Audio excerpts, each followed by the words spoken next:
All right, ladies and gentlemen, we are live. Welcome Thursday night. I'm going to start us off with a song, and I'm going to try something a little bit different. I'm going to bring up the Akon. There we go. So you don't have to look at you guys and act embarrassed while the song is going out. There you go. So yeah, Akon is next week, ladies and gentlemen. Please come up, say hi. I cannot wait to meet everybody. It's going to be a blast. And tonight we got a good show for you. We're talking about common monsters and explosion. And we also, ladies and gentlemen, have the woo! Bless you. Yep. We also have with us Mr. Ron, our founder of Page, Orange Cat Games, and all kinds of other things. So how's it going, dude? Okay. As I was telling you before we went on the air, had a little issue with with my laptop cord. Uh-oh. It broke off in my bag, so I'm at like 66% power. I think we'll be okay. So yeah. Well, yeah, we'll go as long as we can go. And if you have to jet and you get to 5% and you need to go, we'll wrap it up and we'll be all right.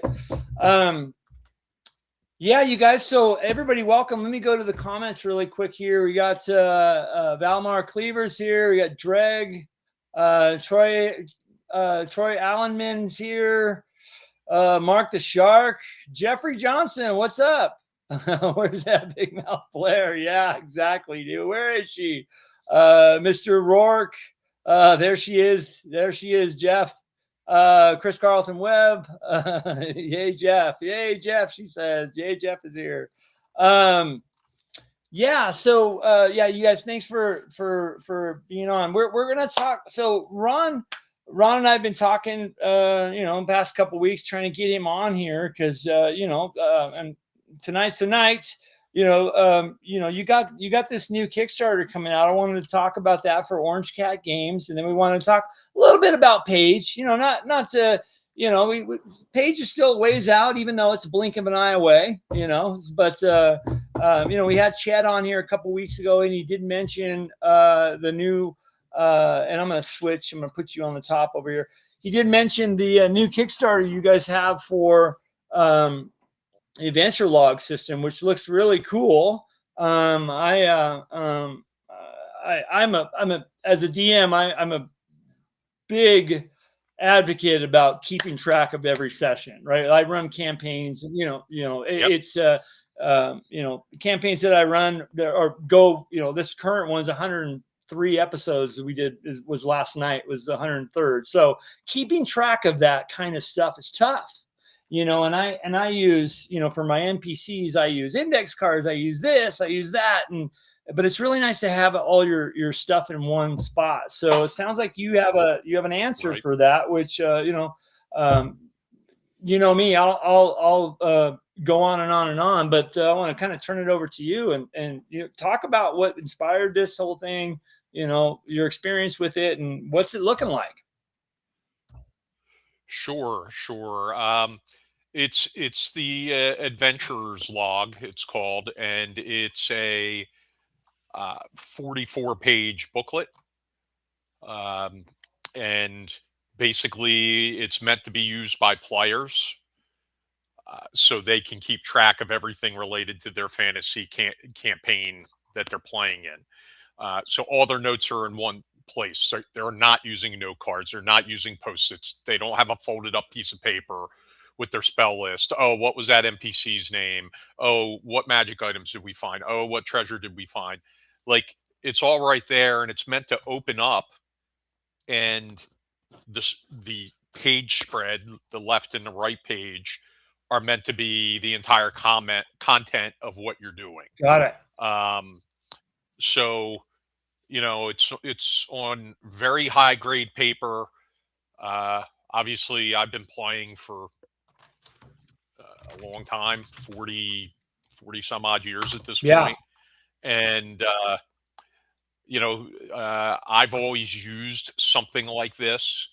And after working with the different groups that I run and, some trial and error, finally we settled in on this worked. Everybody liked it. Uh, it's easy for them to keep track of everything now. And, they have all their notes in one place. So went ahead and put that together. It's akin in a way to the old DM's log that Yeah. TSR put out.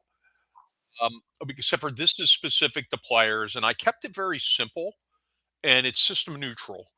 It is meant for fantasy games because it's talking about treasure and foes defeated.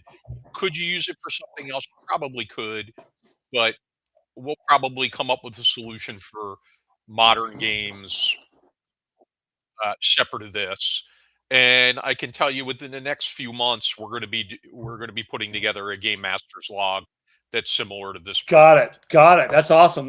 Yeah, sorry for the close up there. I was just kind of getting both of our faces in here. Yeah, you guys, the scan code, because this is coming on Kickstarter, right? And you said, what's the date on it?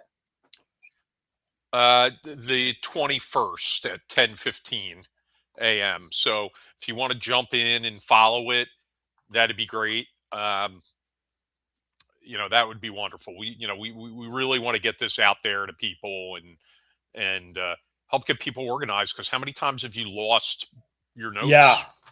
Yeah. How many times have you written the stuff down in a notebook and you're scrolling it all over the place and in the margins and everything else, and then you're trying to figure out where everything is?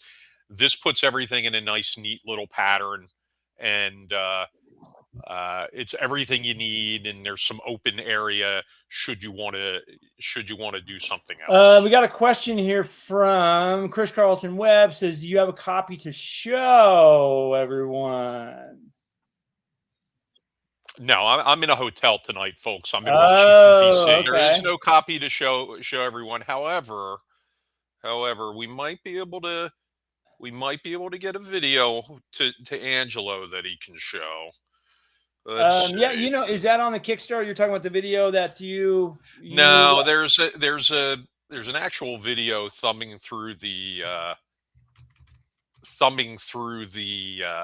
booklet itself. So I'm got it. Okay, yeah. If can you get that to me through like Facebook or something like that? Yeah, if I can find it here on my phone. Yeah, because Chet was on the other night. So Chet's kind of your partner in Orange Cat Games, right? He is.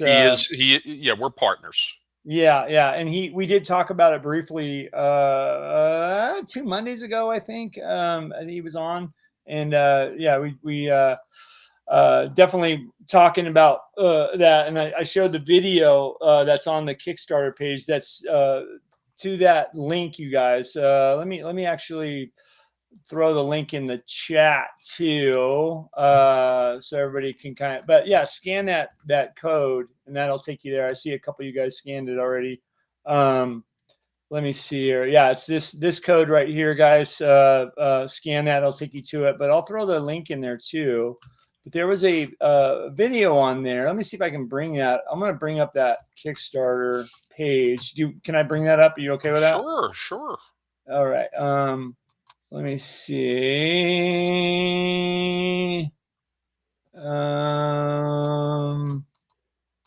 Story launching soon. Notify me on launch. That's already been clicked. Wow. You can't really. Okay. Here we go. Let me do this. Let me share my screen, my friend. Window, there it is. Boom. So yeah, here's a picture of the actual cover of it. And you say, every great campaign leaves behind stories worth remembering, from the first goblin ambush to the dragon's horde at the end of the world. The adventurer's log is designed to help players record every step of their journey, keep track of their towns you've explored, the allies, the enemies you encountered, the monsters you defeated, the treasures, magic relics you've claimed along the way. Let me ask you this: do you have a Yep. section in there for a mapper? Yes, yes, we do. Nice. Okay, so you have some Take a graph look at papers. your Facebook Messenger. Okay, let me see if I can. Every spread has a half a page that contains an area where you can put little maps or freeform notes or whatever you want. But it is graphed. It is graphed.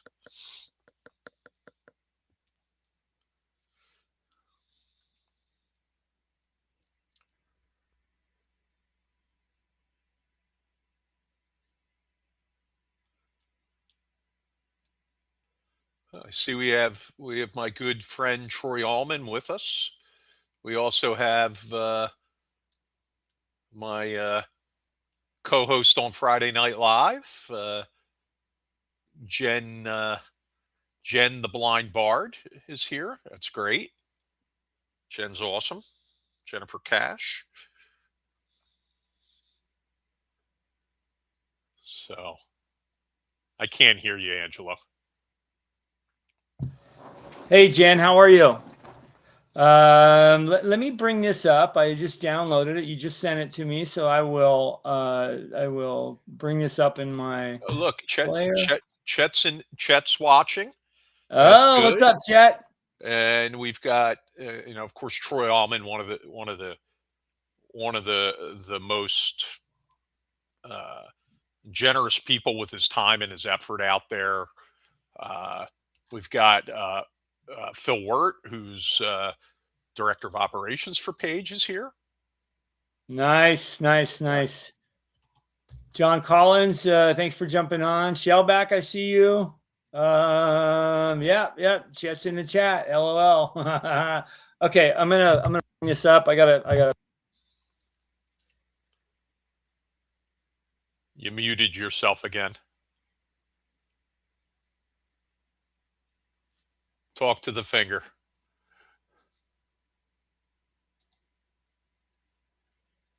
Okay, here we go. I'm gonna bring this up here. I just got it all downloaded. Okay.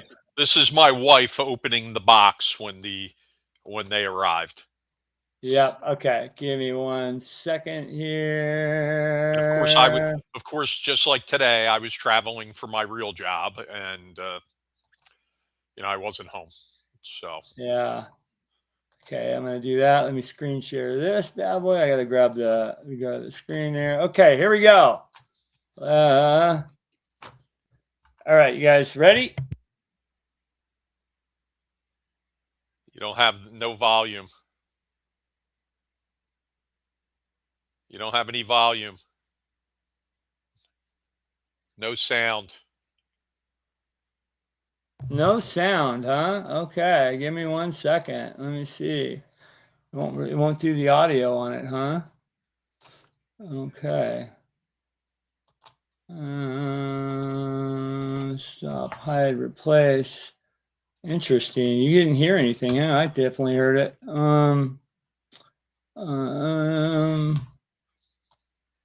Here's a better way. Let me do this.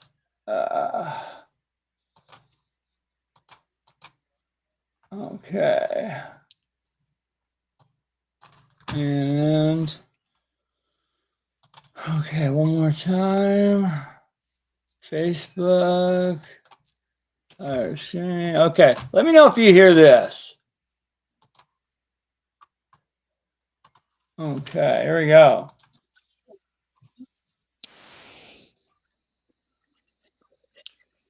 No, but that's okay.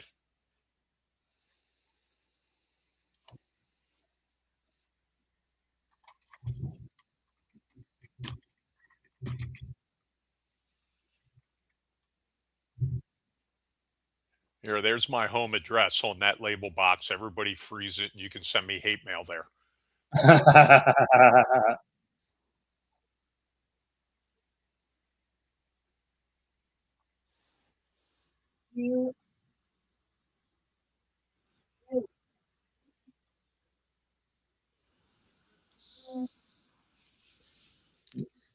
Love it.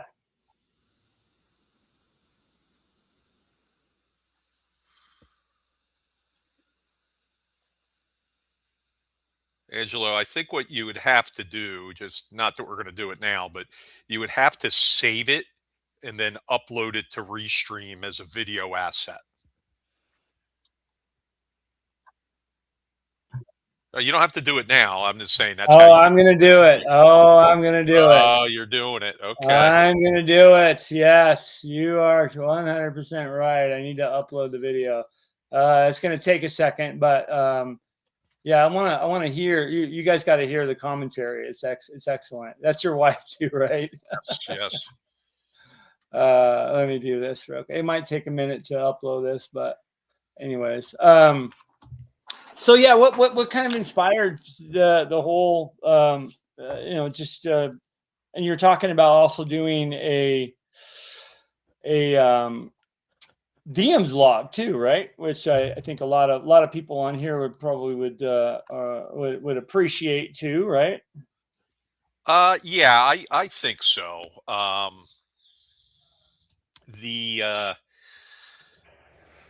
I just think that there's room in the marketplace for these kind of accessories. Yeah. You know, to help people keep track of what they have going on, help DMs, help players, and you know, just keep things neat and orderly. Nothing sucks the life out of a game than people having to search through their notes for stuff. That's the worst. That's the worst. So I'm trying to, you know, this was an effort to make it simple. Yeah. Yeah. Almost uploaded, guys. Yeah. We'll talk while this is uploading, you know, so we don't just kind of pause here. How are things going on with Paige? How's all the logistics going? I know, you know, we're still a little ways off, but shoot, I mean, Yeah, we're 6 months away now. Yeah, well, we're 6 months away, and I think everybody knows that I get way out ahead of things when it comes to organizing the show. I always have.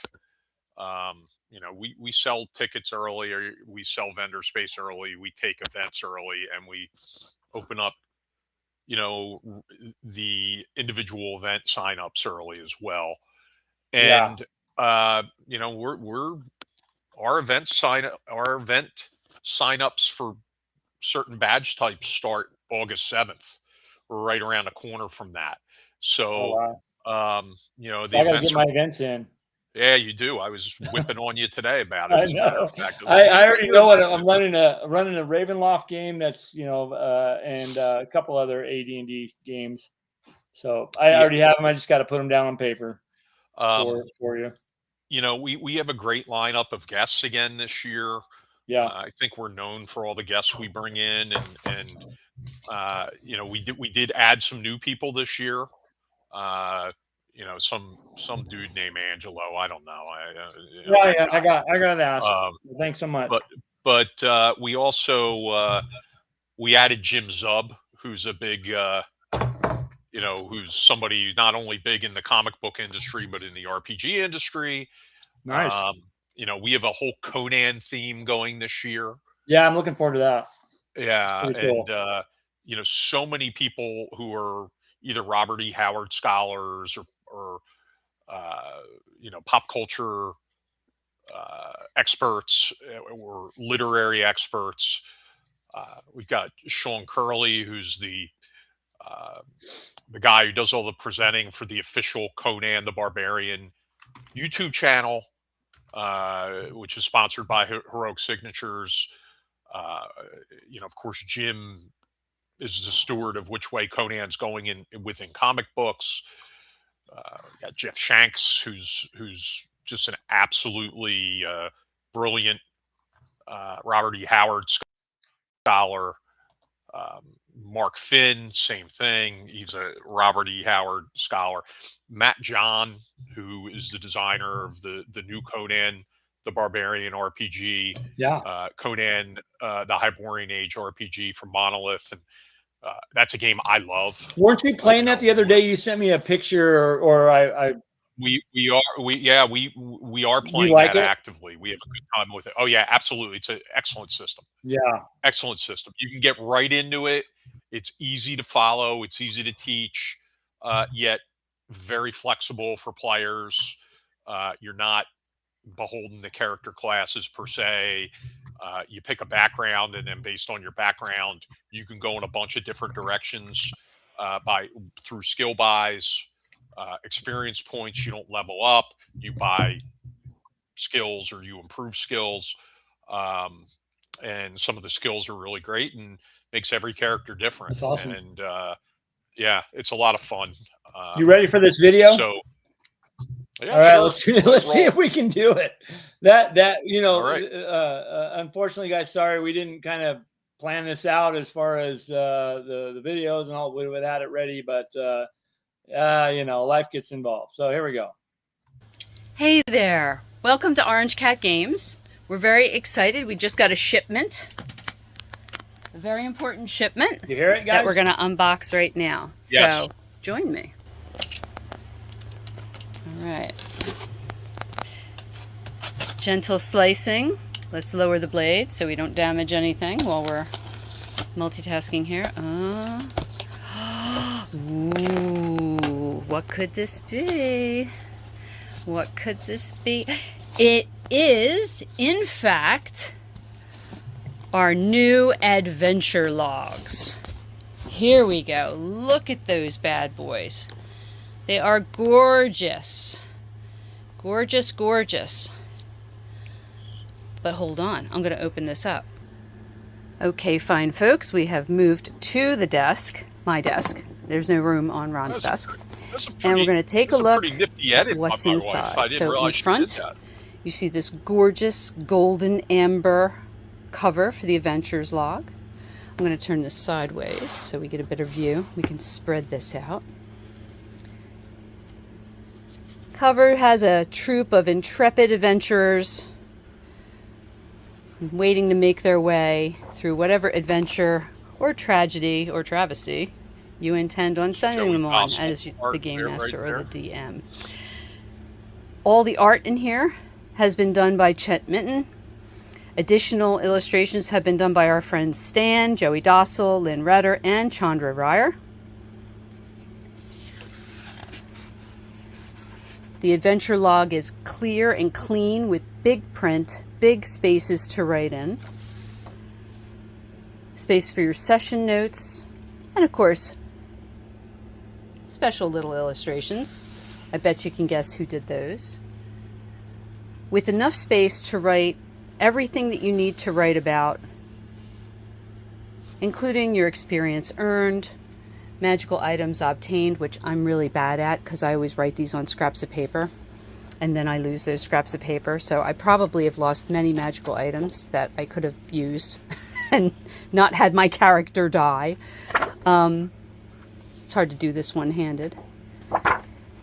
There's plenty of space for this, but when you get to the very back, you've got, and as an additional bonus, let me get to the very back.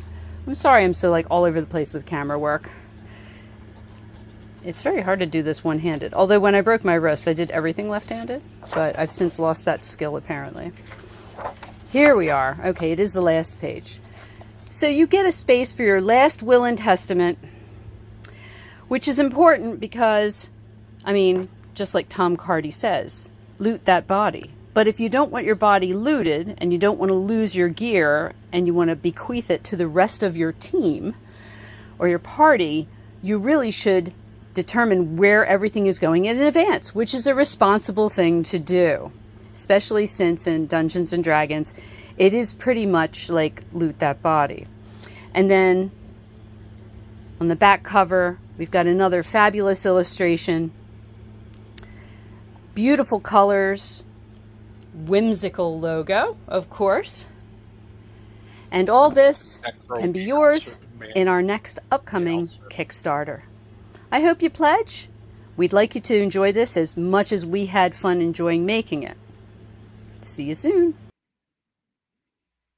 So to answer some of the questions there, somebody was asking, yes, a lot of that interior art is Stan's, but not all of it. Some of it is Chandra Ryer's, and some of it is Lynn Redder's. But there's 44 pages in there, and we wanted to change the art on every corner of where you put the maps.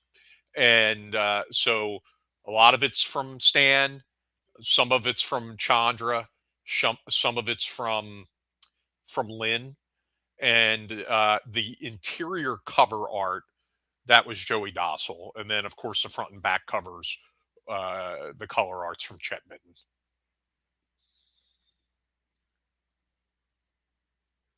Can't hear you. Hey, Angelo, thanks so much for that super chat. I appreciate it. Yeah, that's it. Your wife did a great job. Did a great. And by the way, guys, yes, while that you didn't see my face, I ate 2 of those 3 burritos. So, his lady love burned her hand delivering them to him. exactly. Yeah. Let's you guess who actually brought me those burritos. The cover has good color on it. Good taste. It's a good bag. Girlfriend from Chet's. Okay, so Valmar says he says he got something from the Halloween cat art from. Yes, that was a really cool piece he did too. Last Will and Testament's a great idea. Oh, brother Anselm, how you doing, buddy? Good to see you, man. And John Collins looks great. Agile, yes. Stan is solid. Blair will be happy. All right. Well, we're caught up on the comments. Yeah, that's really good, dude. I like the glossy the cover on it too. I got your module, and I think it's upstairs. That's what I was looking for before we started, because I wanted to show you. I sent you a picture when it arrived. But yeah, I like the print you guys did on that. So it looks to me like you did the same type of print, use the same printer. It's even heavy. It's even heavier weight paper than the Adventure. Chet and I we feel like the product has to be nice, and we don't want to, that's a book that should last through 22 campaigns. Yeah. Right. Use one spread per campaign or per major week, major portion of your campaign or whatever it is. So the book needs to be solid. I mean, if it's not solid, then the thing's going to fall apart, or it's going to get all crinkled up, and like notebooks and things like that. We wanted to make sure the quality of the book was good. And many people don't know this about Chet, but Chet has a career, like had a full career in the printing industry. So not only does he do great art and carry that portion of the company on his back, but he makes sure that anything we're bringing in is going to be high quality, and we don't want to put stuff out on like newspaper. That's important to us. Yeah, that makes a lot of sense, Chet, when you're saying that, because you want sturdy paper, and people are gonna make notes. They're gonna erase, unless they're using pen, or maybe they have erasable pen. I don't know, but yeah, well, good stuff, dude. And this comes out on the 21st, I think is what you said, right? 21st is when you can pledge, and as you could see from when we were opening the box, we already have them. Yeah. So this is going to be a quick turnaround Kickstarter, and the Kickstarter, basically you get what you see, and there's some other kind of cool stuff, some options. You can get for certain pledges, you can get an Orange Cat Game shirt or a sticker, and we may make some other options available. We have talked about, depending on how well this goes, we may put out a 64-page hardcover version, like an upgraded version of the book. And we also may put out a 3-hole punched booklet version. So when you're done with one, you put it in a 3-ring Yeah. binder, and then you use the next one. The other option is you go out and you get a heavy duty 3-hole punch, and you do it on your own. So that way you're not writing around Yeah. to start with. Is there going to be a PDF or like, give me the kind of the backer levels? No. Talk a little bit about No. that. Hey, Steven, by the way, how you doing, man? All the way from the faraway state of Japan. Good to see you, buddy. Yeah. Yeah. So what? Yeah. So kind of what are the backer levels? PDF version. There's no PDF. There's no. Okay, PDF. it's hard copy only. Okay, I like it. Yeah. We honestly, we're trying to put out a quality book, something that you can be proud of when you bring to the table, and proud to put on your shelf when it's full, or proud to put in a binder when it's full. I think if we put it out as a PDF, it'd be one and done. It'd be done. So people be sharing it all over the internet, and it kind of defeats the purpose of putting out the high quality book. And nothing stopping you from photocopying it, of course, but we're not looking to do this as a PDF. Got it. We want it to be a book. What are some of the surprises on the campaign? Can you talk about any of them? When you say surprises on the campaign, the Kickstarter? Yeah. Like I said, we're going to have a few little doodads, little things that you can grab. I can tell you that the next step is we are going to put out a DM's version of this, which is going to be akin to the old TSR Dungeon Master's log. It'll be a Game Master's, logbook. It'll be a little different because it's going to be system neutral, but that'll be next. And we also have something else in the works. For those who backed Tomb of the Ancient War King, if you did the whole kit and caboodle, I mean, you got a lot of stuff. You got a isometric map. You got in addition to the 2D blue map that Troy Allman did for us,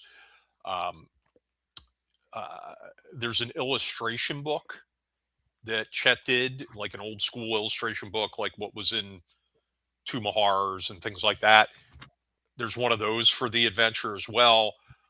There's floor tiles that are 28 millimeter scale, full color, where you can lay the dungeon out in front of you, and there's even miniatures for the pre-generated characters.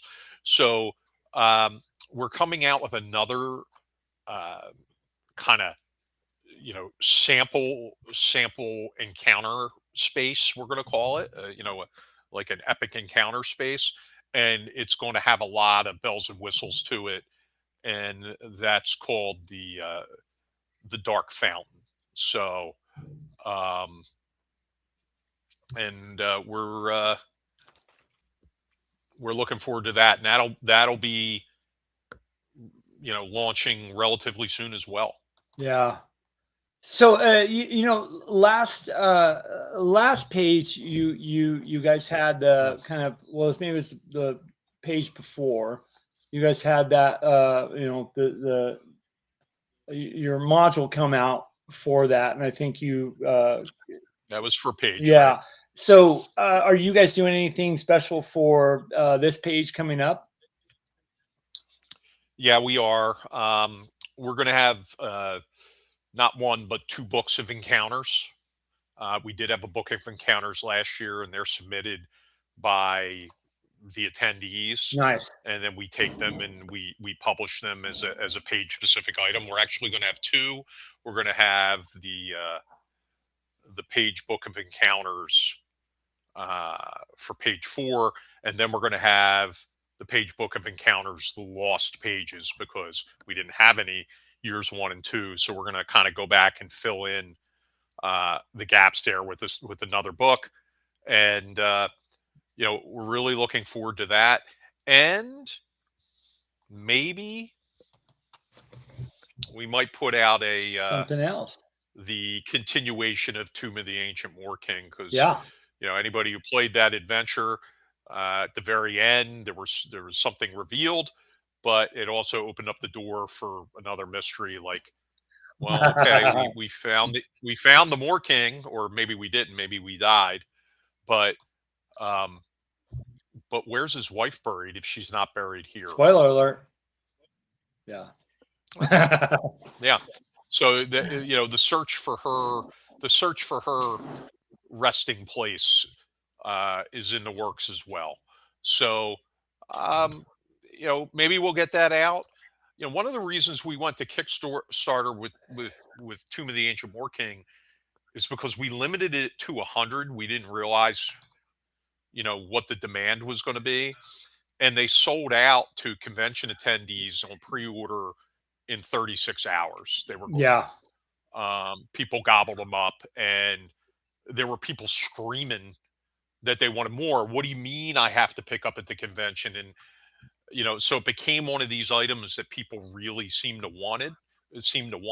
So we took it to Kickstarter, and it's a good thing we were able to put out a second printing of the adventure, because there were some editing issues in the first one. We had to get rid of the editors from the first one because they missed a lot of stuff, and so we made a lot of improvements to it, and we went through, we edited it. I see Agile Monk is in the chat. He actually contributed to this project because we had a stretch goal for a Castles and Crusades version. Nice. And the stretch goal was hit, and several people put in to get that Castles and Crusades version. Nice.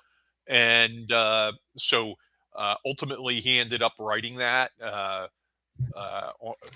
for Trollord Games. He kind of ghost wrote it, I guess, but he did a great job on that, and he was able to kind of pull it out of the fire at the last minute, because that was running a little behind schedule getting that conversion done. Awesome. Yeah, Agile's in here, and in the chat, and if you're, he just launched his Kickstarter, not launched, but closed it and funded it. So we'll probably have some news on that later on too.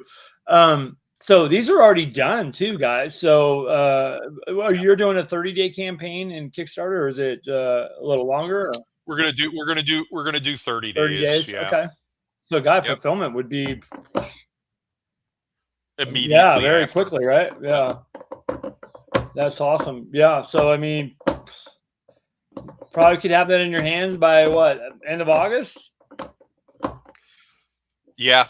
Yeah. I would say so. Realistically, we're launching on 21st. Okay, yeah. So it'd be even the 21st. So it'll be early September when it hits. Yeah. I'm not home, but if my wife's watching this, she's probably shrieking that the suggestion of August, getting it out in August, like within milliseconds of when the campaign ends. Yeah, I didn't realize. I didn't even think of it. August. She's the shipping department. Yeah. August 21st would be the close date. Yeah, it would be impossible. Yeah, September is more realistic, but that's awesome though. I mean, that's one thing, man. You see a lot of these Kickstarters that are, there's still a long waiting period. Name a lot of them, but there's I've personally waited. I don't name which one it was, but there was one that I think it was almost 10 years for it to get fulfilled, and it was a big hoopla. I know which one. You're talking about. Don't know. But anyways, it's a risk you take, but that's awesome that it's done. It's ready. You've already invested the money. Yeah. awards are not guaranteed. That's the first thing you see when you go to rewards are not guaranteed. Yeah. When you pledge Yeah. to a Kickstarter, right? And I pledged to my fair share.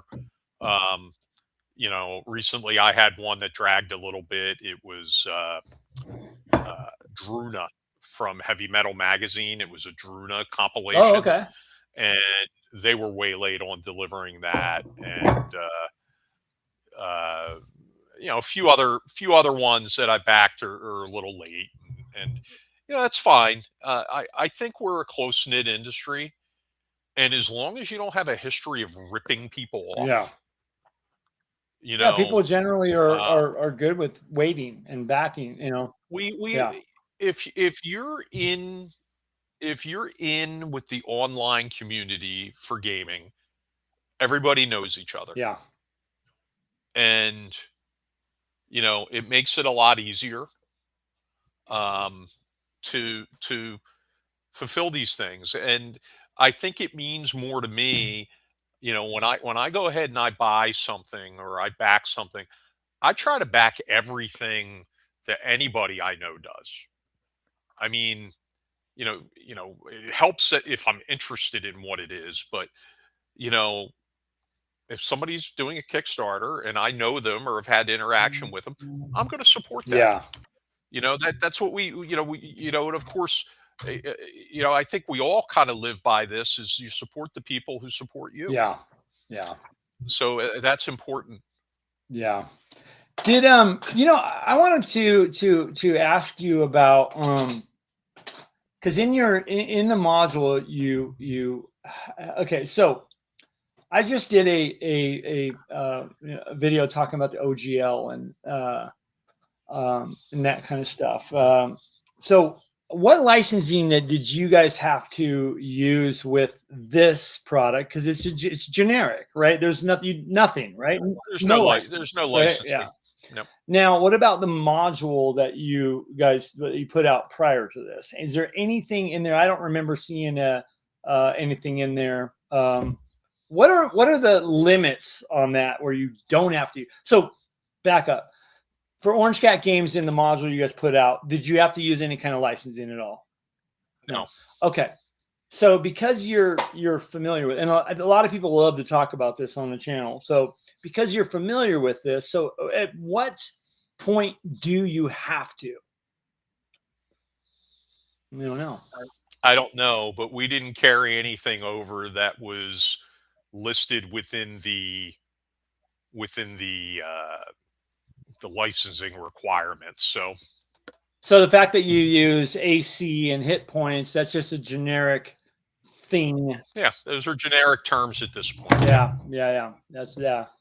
Now, if you use the word, let's say you use the word, I don't know, loth or something like that, which I know you didn't.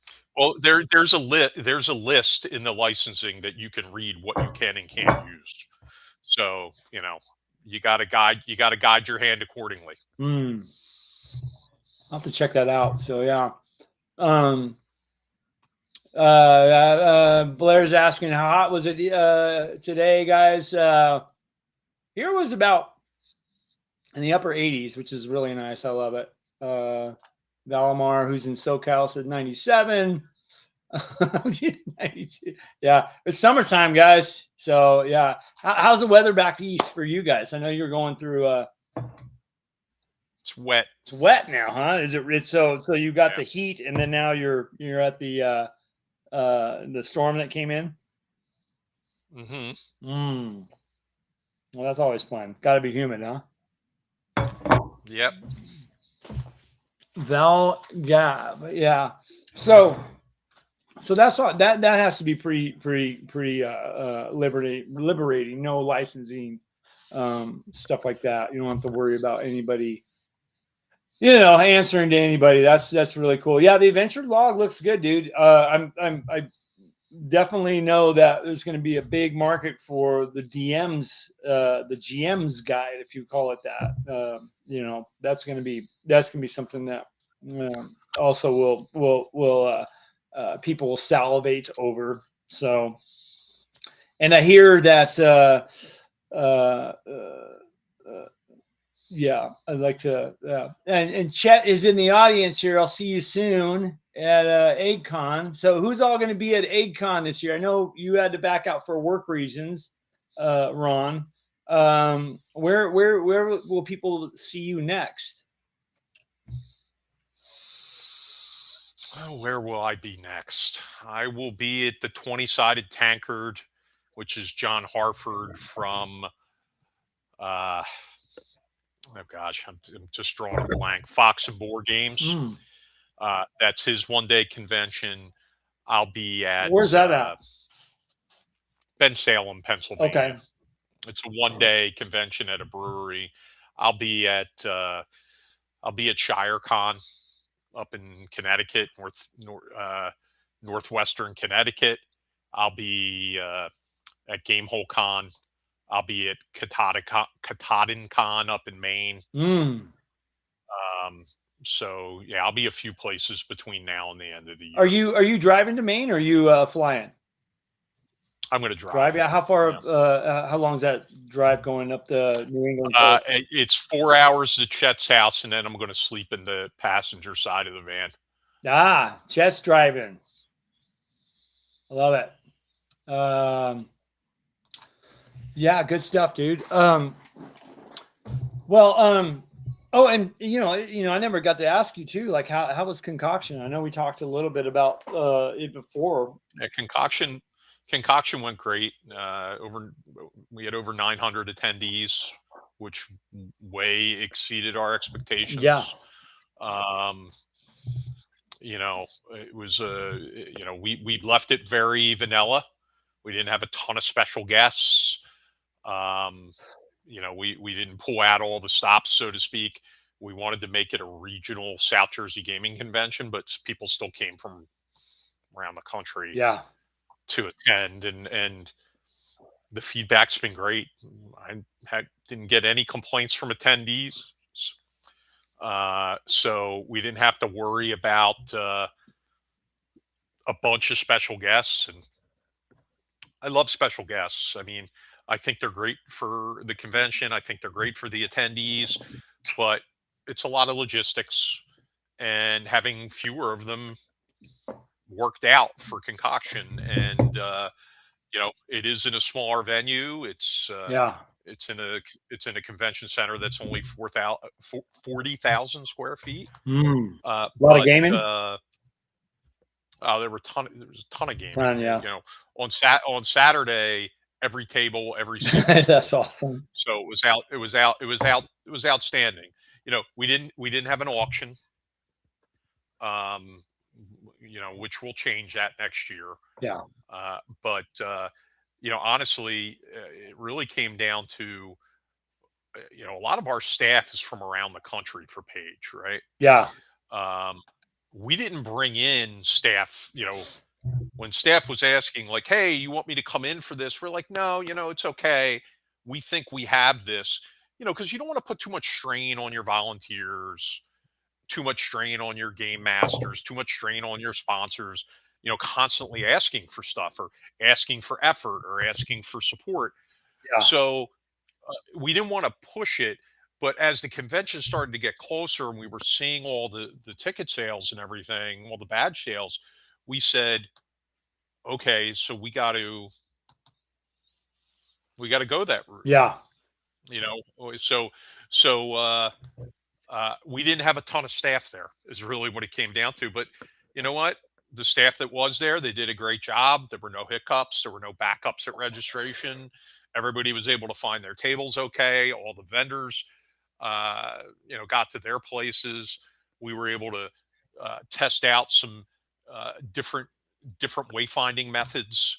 We're using a lot of television monitors as wayfinding tools.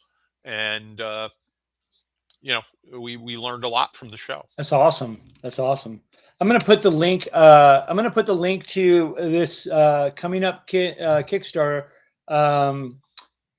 in the chat, guys, and I'm going to bring it up on the screen. And I'm also going to bring up the QR code again for those of you guys that can scan. I suggest, or I want to ask everybody on the audience to go to that site. And at the very, all you can do right now is hit the notify button. So get notified when it comes live, when it goes live on the 21st. Let's show Orange Cat Games, our friend Ron, our friend Chet. Let's show them some support. That's what we do. That's why we have this channel, guys, is to show support to our friends. And I don't beg, but I ask of you guys to go over there, hit that notify button, and let's see this already completed project.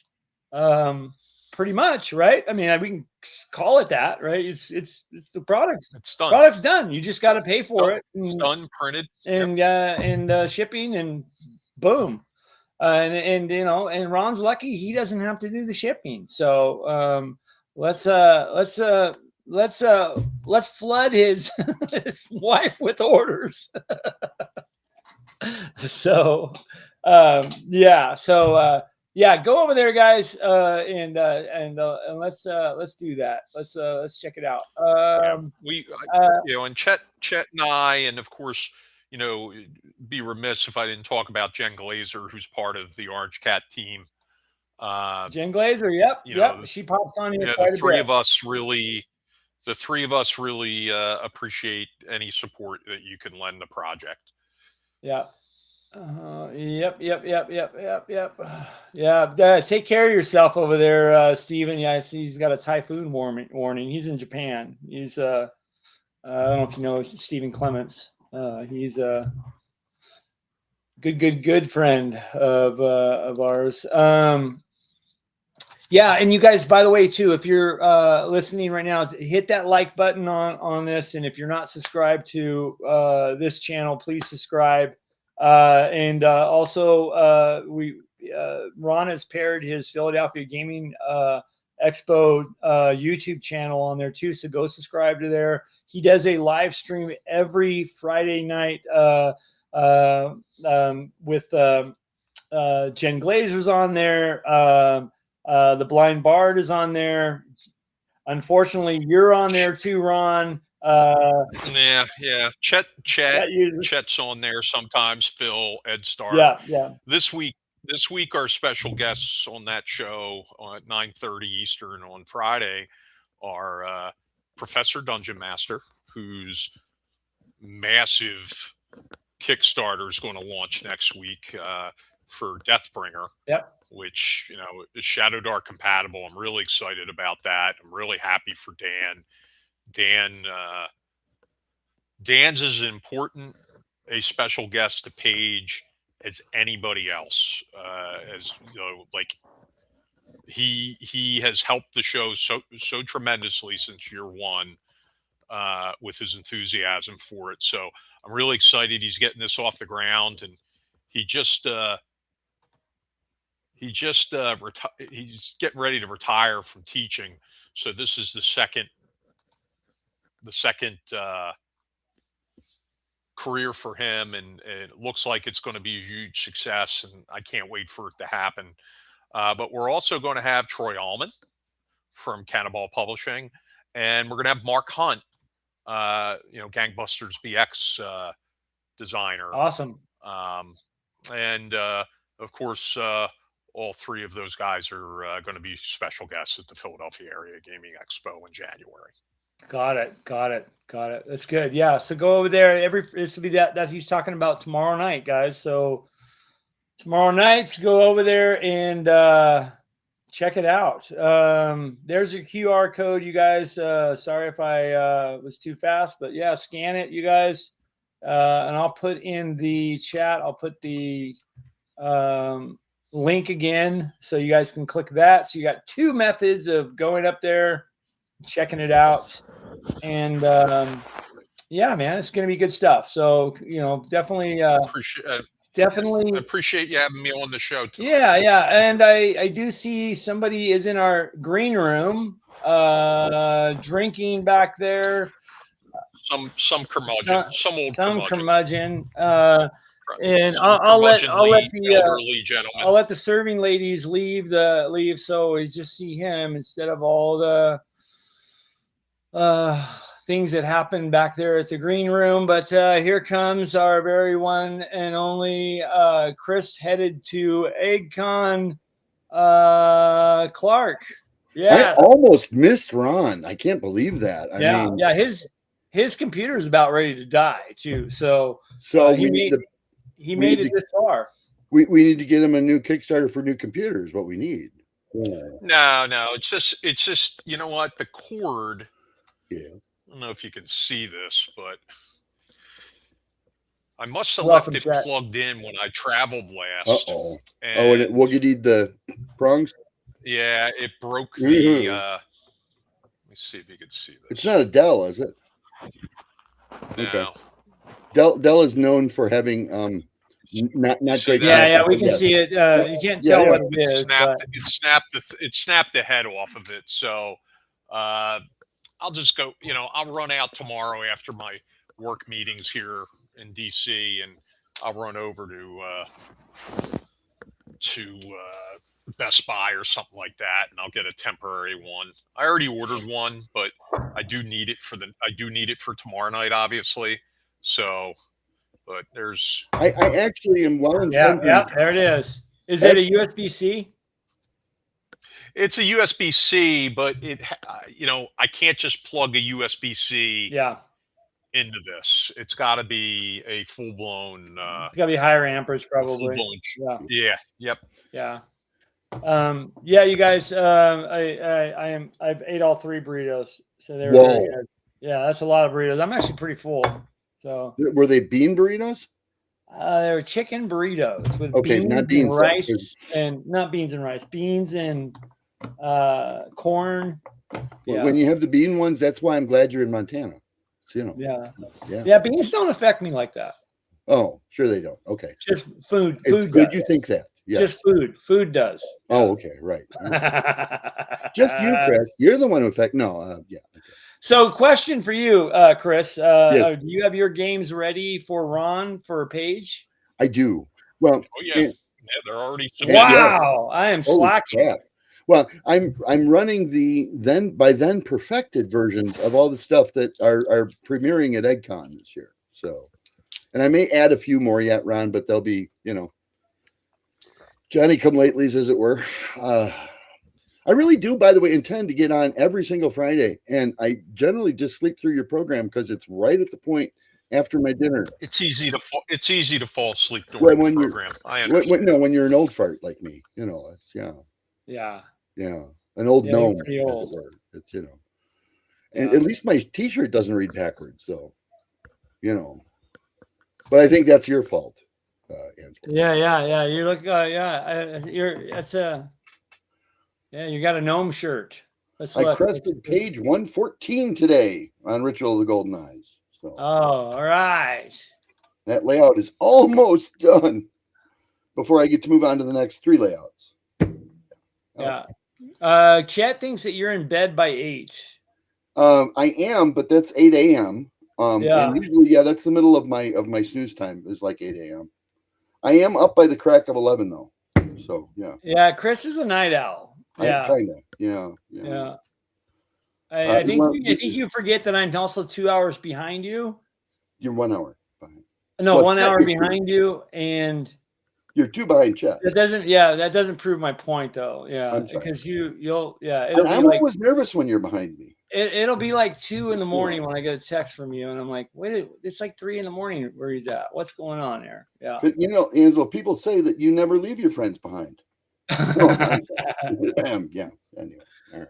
Yeah. Family show. Yeah. All right. Yeah. Well, Ron, dude, appreciate you having me on. Yeah, Chris, it's good seeing you. I have yet to receive the call that we were talking about in personal earlier, but that don't write it off yet. He keeps the same strange hours I do. So yeah. All right, good, Yeah. good. I hope you can help us book Tina Louise to cosplay as Jane on Sure. that page. I appreciate that. I'd be happy to get some solid concrete number type things for you. So yes, I'm pretty sure that's what you're looking All for. good. So Yeah, all good. We're just trying to. They're taking a big swath of space this Yes. year, and I just want them to kick back a little bit. So, uh-oh. all right. Well, I'm going to let you guys go, so I still have a little juice left, for tomorrow. Yeah, sounds Say- good. say hey to Ron, our- and I'll get you those after EdCon. You'll get them soon. Are you not going to be at Eggman, Ron? Yeah, I've had some work stuff pop Okay. up. I've been traveling a lot for work, and I'm gonna be down here in DC. All right. Well, we'll miss you. Where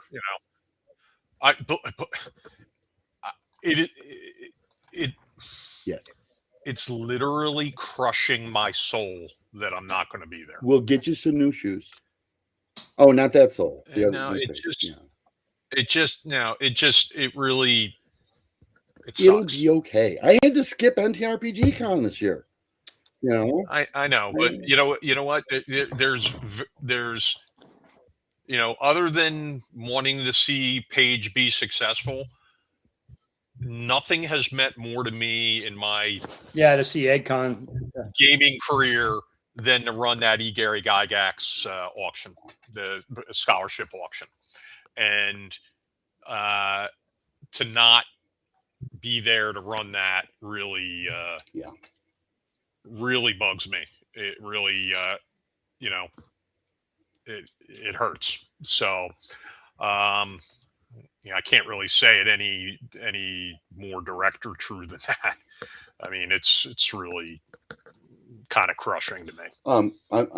I'm sorry, and all we can do, we can put a picture of you up at the auction. No, it's okay. It's okay.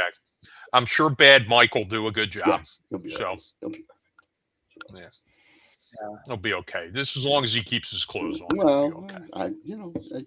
Preferences differ. That's all I'm going to say. Yeah. I don't know whose preference is to see that naked, but whew. All right. Well, there's a half-eaten cookie that you'll see next year, and we'll have a story that's attached to that, I'm sure. So, Yep. Alrighty, I'm gonna bug out, guys. I really appreciate you having me on take care tonight. of yourself, and until next time, my friend. Yep, we'll see you. Alrighty. Oh, there he goes. I'm sorry I was so late. Oh my goodness. Oh, it's okay. It's okay. It's okay. And I even put your ugly mug on the thumbnail to let everybody know that you're going to be here. And well, I am. So you didn't fib. Not okay. Well, you didn't fib. I mean, I am here. I won't make you a man of other than your word, but yeah.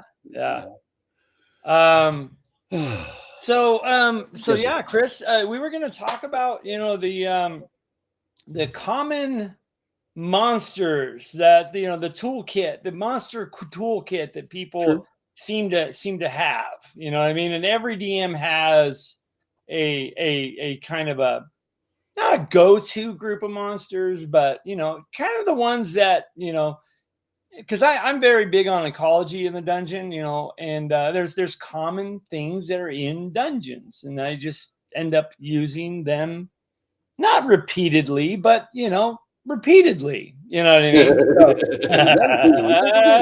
By the way, if anybody wants to jump on and talk about this with us, send me a Discord, and I will send you the invite link, and you can jump on with us. That is directly to you guys in the chat. And if you want to come on, send me a Facebook message or Discord, and I'll get you on. You guys, you can jump on here and harass Chris. Don't harass me because. Well, and see, I'm going to differ from you a little bit because I'm going to tell you that there are groups. So, for instance, there's a humanoid intelligent group, and there is really intelligent group, and then there's the kind of dumb group, which would be your goblins, orcs, hobgoblins. Yeah. Okay. The highly intelligent group is more things like ogre magi, giants, and things of that, and the servants thereof. So in other words, you don't have to mean by having the intelligent group that you better be 7th or 8th level. It can just mean you ran into their servants, but they are more directed than just the orc hangout cave system is, if you will. Now, the other thing is wild animals, dude. And what are dungeon wild animals? Well, they're not, just the giant badger with a really bad attitude. They're the unusual things you find in a fantasy campaign, but they don't have the intellect. So they're interested in things like, I need to eat, not, gosh, I don't like you because you're lawful, fungi is another one. Yeah. I mean, dungeons would have fungi, yeah. oozes, cleanup crews. Yeah. Then you got your necromancers and the undead set, right? Okay. And then you also have the intelligent animals. So what is the intelligent animal that comes to mind right away? Well, red dragon, right? Ancient red. And the thing is, again, you don't want to have your party run into that if they're not 7th or 8th level minimum, but that doesn't mean you can't run into the red dragon's servants. But red dragons are only going to have servants if they have specific functions. And so it changes the viewpoint of what these guys are doing in that dungeon. I'm big on always having reasons for things to be there. So, yeah. Yeah, I think that's where it goes with the whole dungeon ecology thing. I don't like, orc here, and then the next thing you know, you have a type 1 demon next to that, and then you have a set of goblins, and then you have a ancient red dragon next to that, and then you know what I mean? It's got, for me, it might be just a pet peeve for me, but a dungeon has to make sense. When 3rd edition was made, please send in your dungeons. We want you guys to write dungeons with us. And I was on that list, actually got a personal invite to write along with the good folks at Wizards. And I didn't do it because I wanted to continue writing first. I'm a 1st edition fan. But the first dungeon I saw that came out, I'm not going to say who put it out, but it had trolls that were smart and were making elves into pudding and things. And I was like, what? There's no rhyme or reason to why this stuff's in here. It's just weird. And then in the next one that came out, I found goblins living next to giant or huge spiders. No self-respecting goblin would ever just stay there. He'd find a new cave. Yeah. No, I don't want to put my life into your hands every time I have to go to work in the morning, So I'm not going to live next to the giant spiders. Anyway. Yeah, I mean, and you also got to think too, like, the group of orcs or the group of goblins, they're not stupid. Right. They're not stupid in the sense of, maybe there is a ghoul that lives down, further down the cavern, and the goblins want to set camp at the mouth of the cave, right? And maybe they offer some type of payment to be there. Be on some type of good terms with them, where if you don't eat me, we'll feed you rabbits. You know what I mean? That kind of thing. Whereas ghouls are not super intelligent, you could certainly train them Pavlovian style to not eat the guys camped out front because there's food that's always provided in the cave whenever they exactly. That's exactly what I mean. Yeah. I mean, there's intelligent beings, and then there's just street smart. Right. Intelligent, I mean, it almost could be a totally separate stat. I mean, that might be wisdom. I don't know. You know what I mean? Well, there's rocket science intelligence, and there's cleverness is what I used to call it. Goblins are always very clever. Yeah. Clever is a great word. Yeah, cleverness. Yeah, and it's also the whole survival thing. Like if you're it's just ingrained in your DNA instinct to we better leave because we can't we're gonna get eaten if we don't set up our camp a mile away instead of here. So that's why I think back to our real conversation here, that's why I think dungeon ecology means a lot to me. Sure, in your dungeons you're gonna have let's say you have a group. We lost you. I did that for me about 5 seconds ago.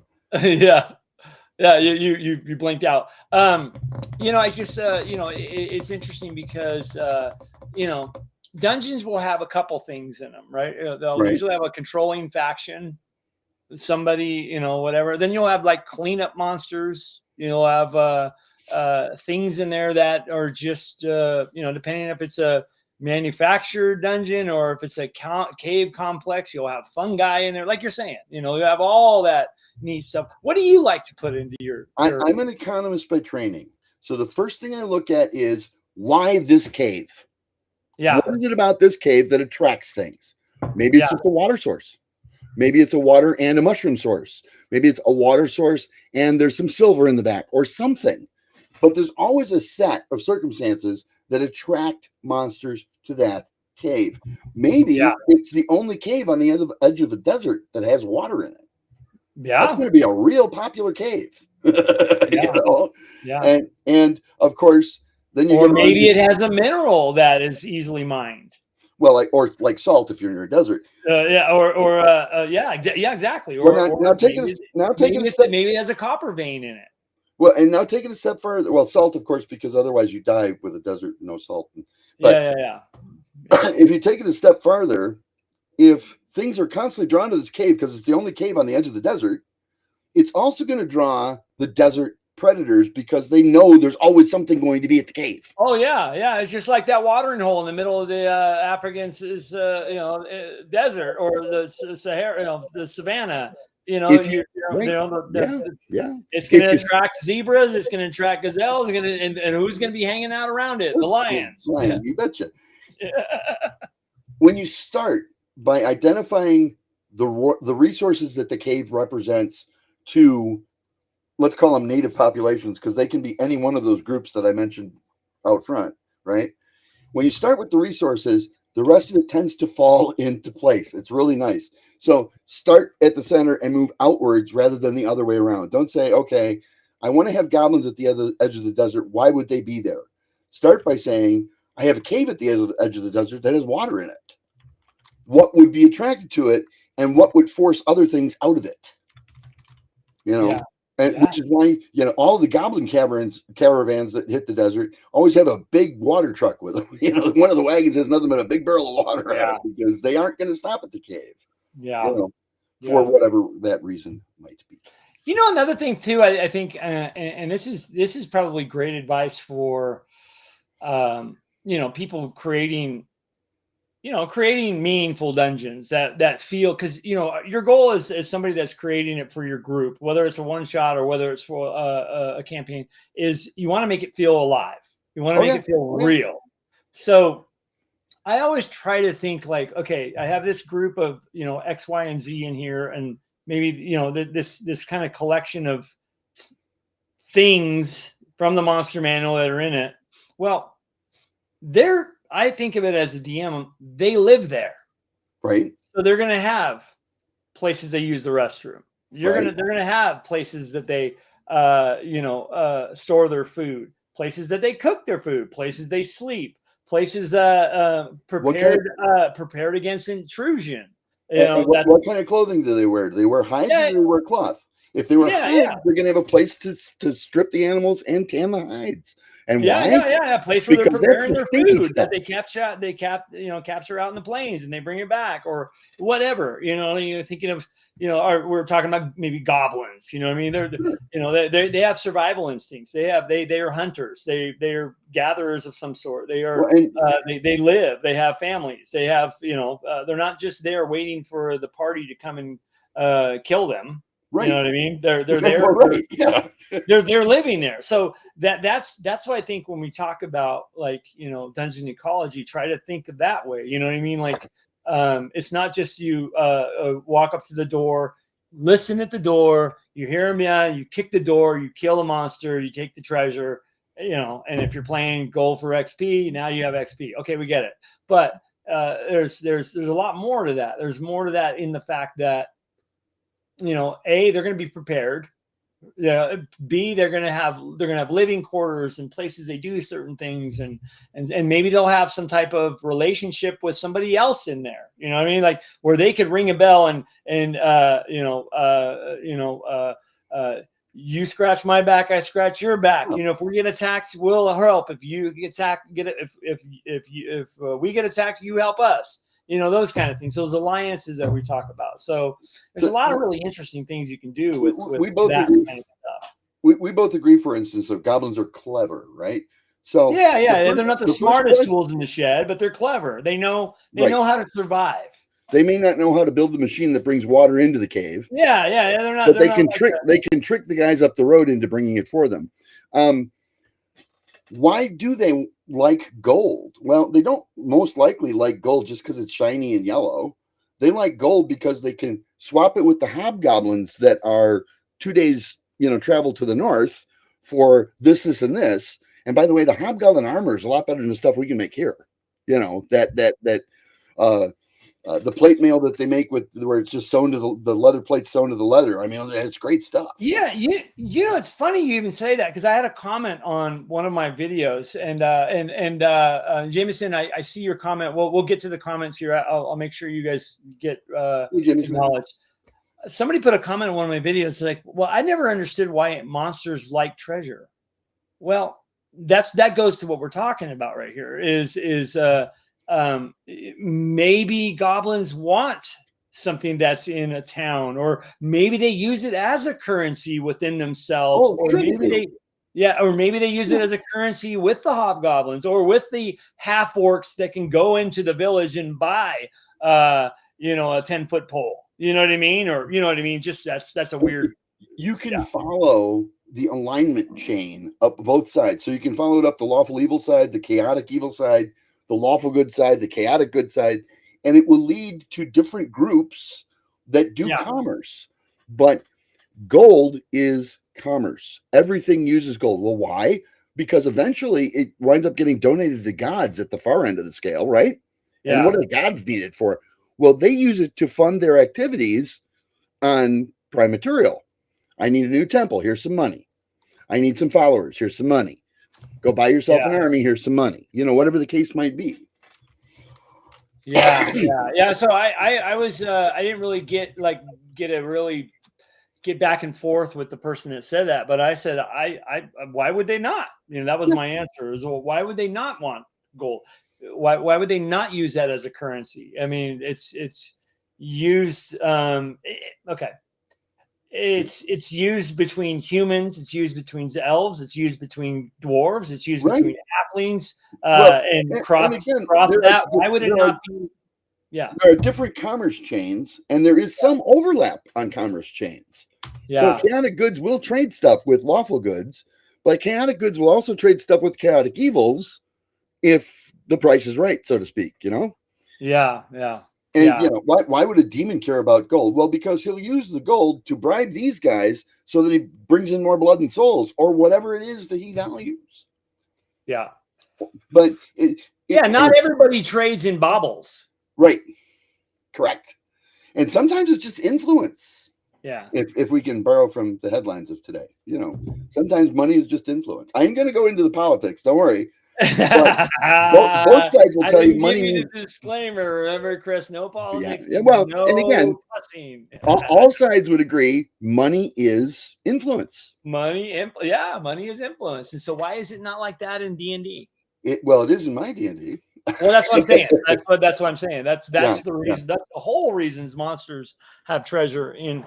A dragon's a different case. Dragons, they love to hoard stuff. They don't want to give that out. They don't want to buy in. Well, let me back up a little bit. What's wrong with a high level ancient red dragon that knows how to change self and wants to go into a village and use that currency to?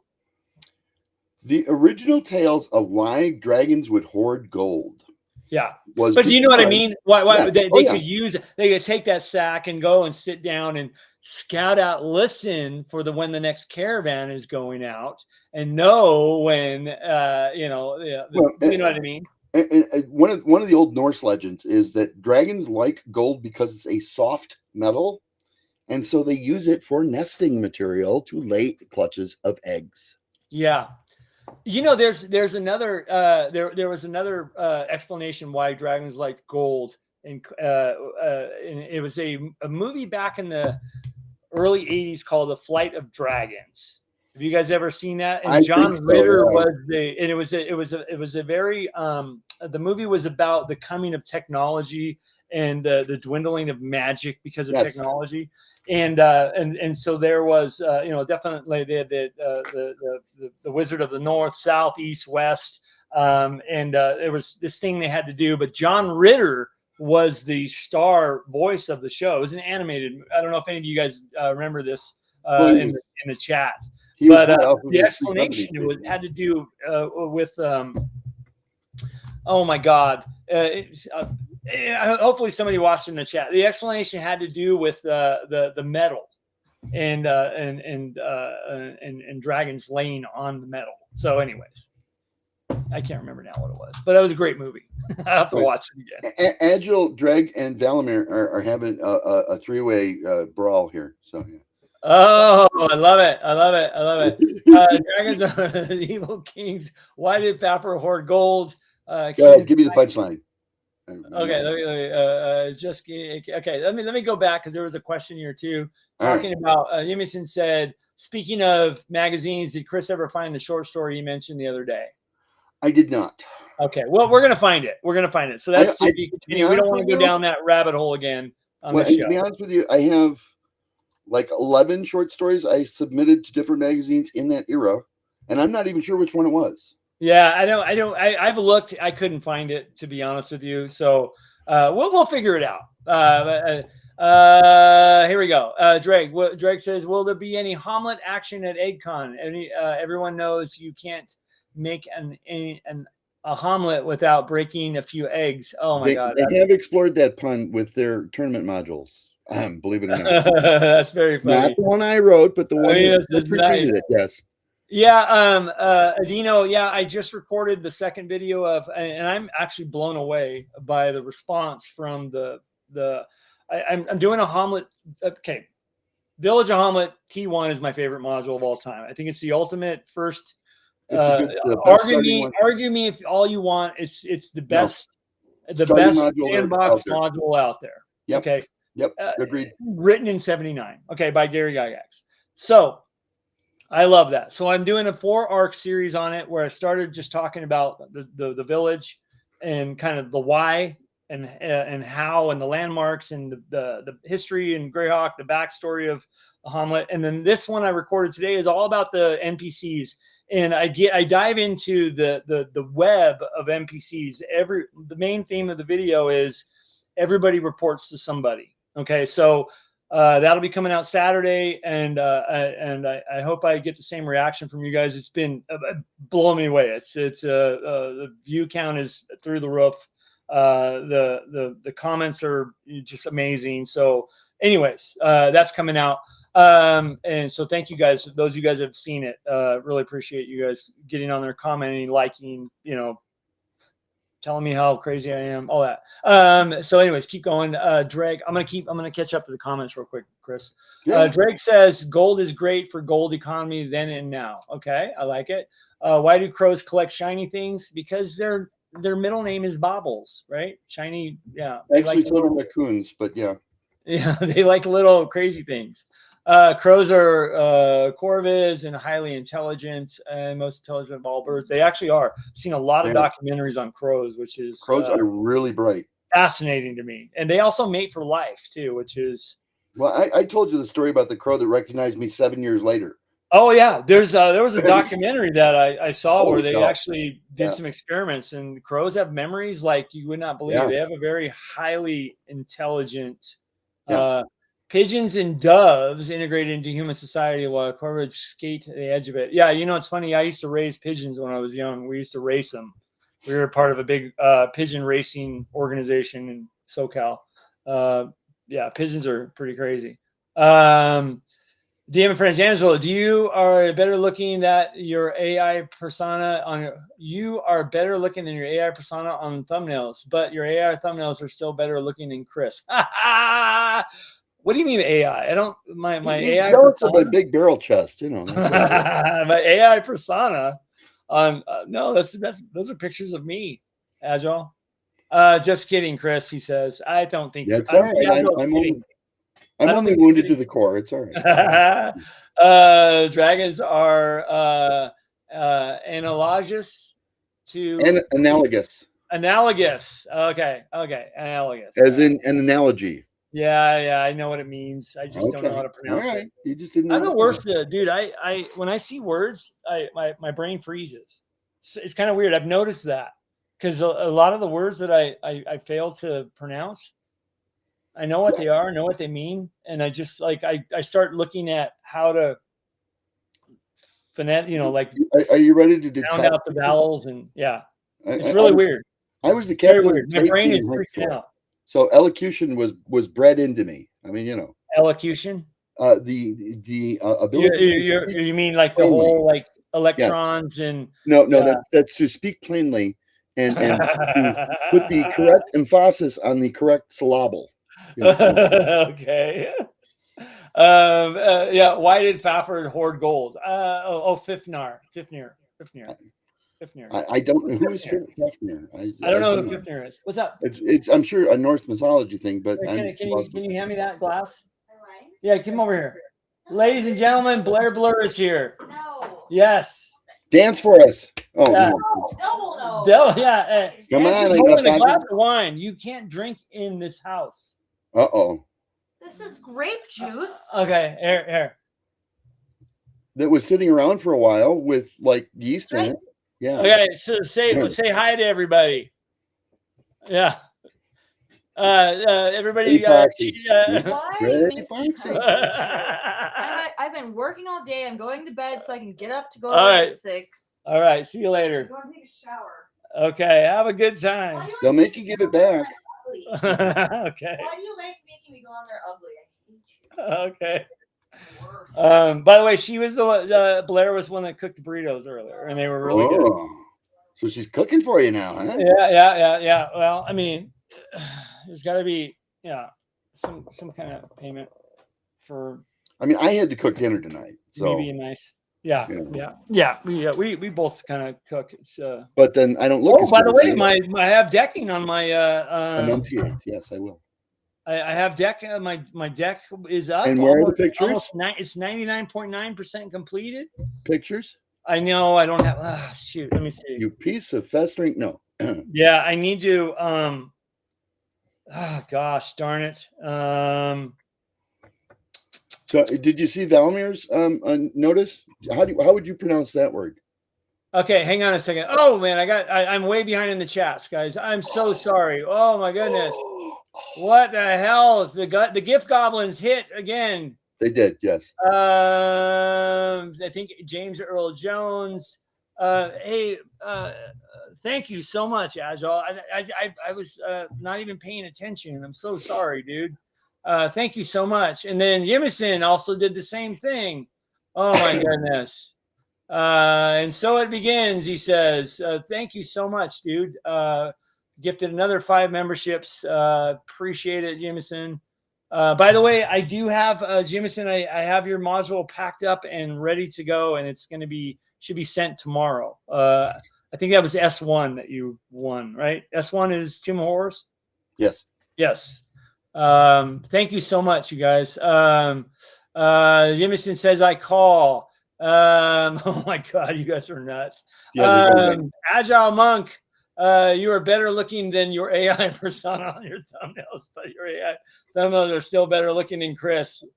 Love you, Chris. Oh my goodness. Thank you, Agile, for that super chat. Appreciate it. You guys, thank you guys for this. The support you guys show this channel is it touches me. Thank you so much. He had less hair a month ago, and then you guys started supporting him. Look, his hair's coming back in. Yeah.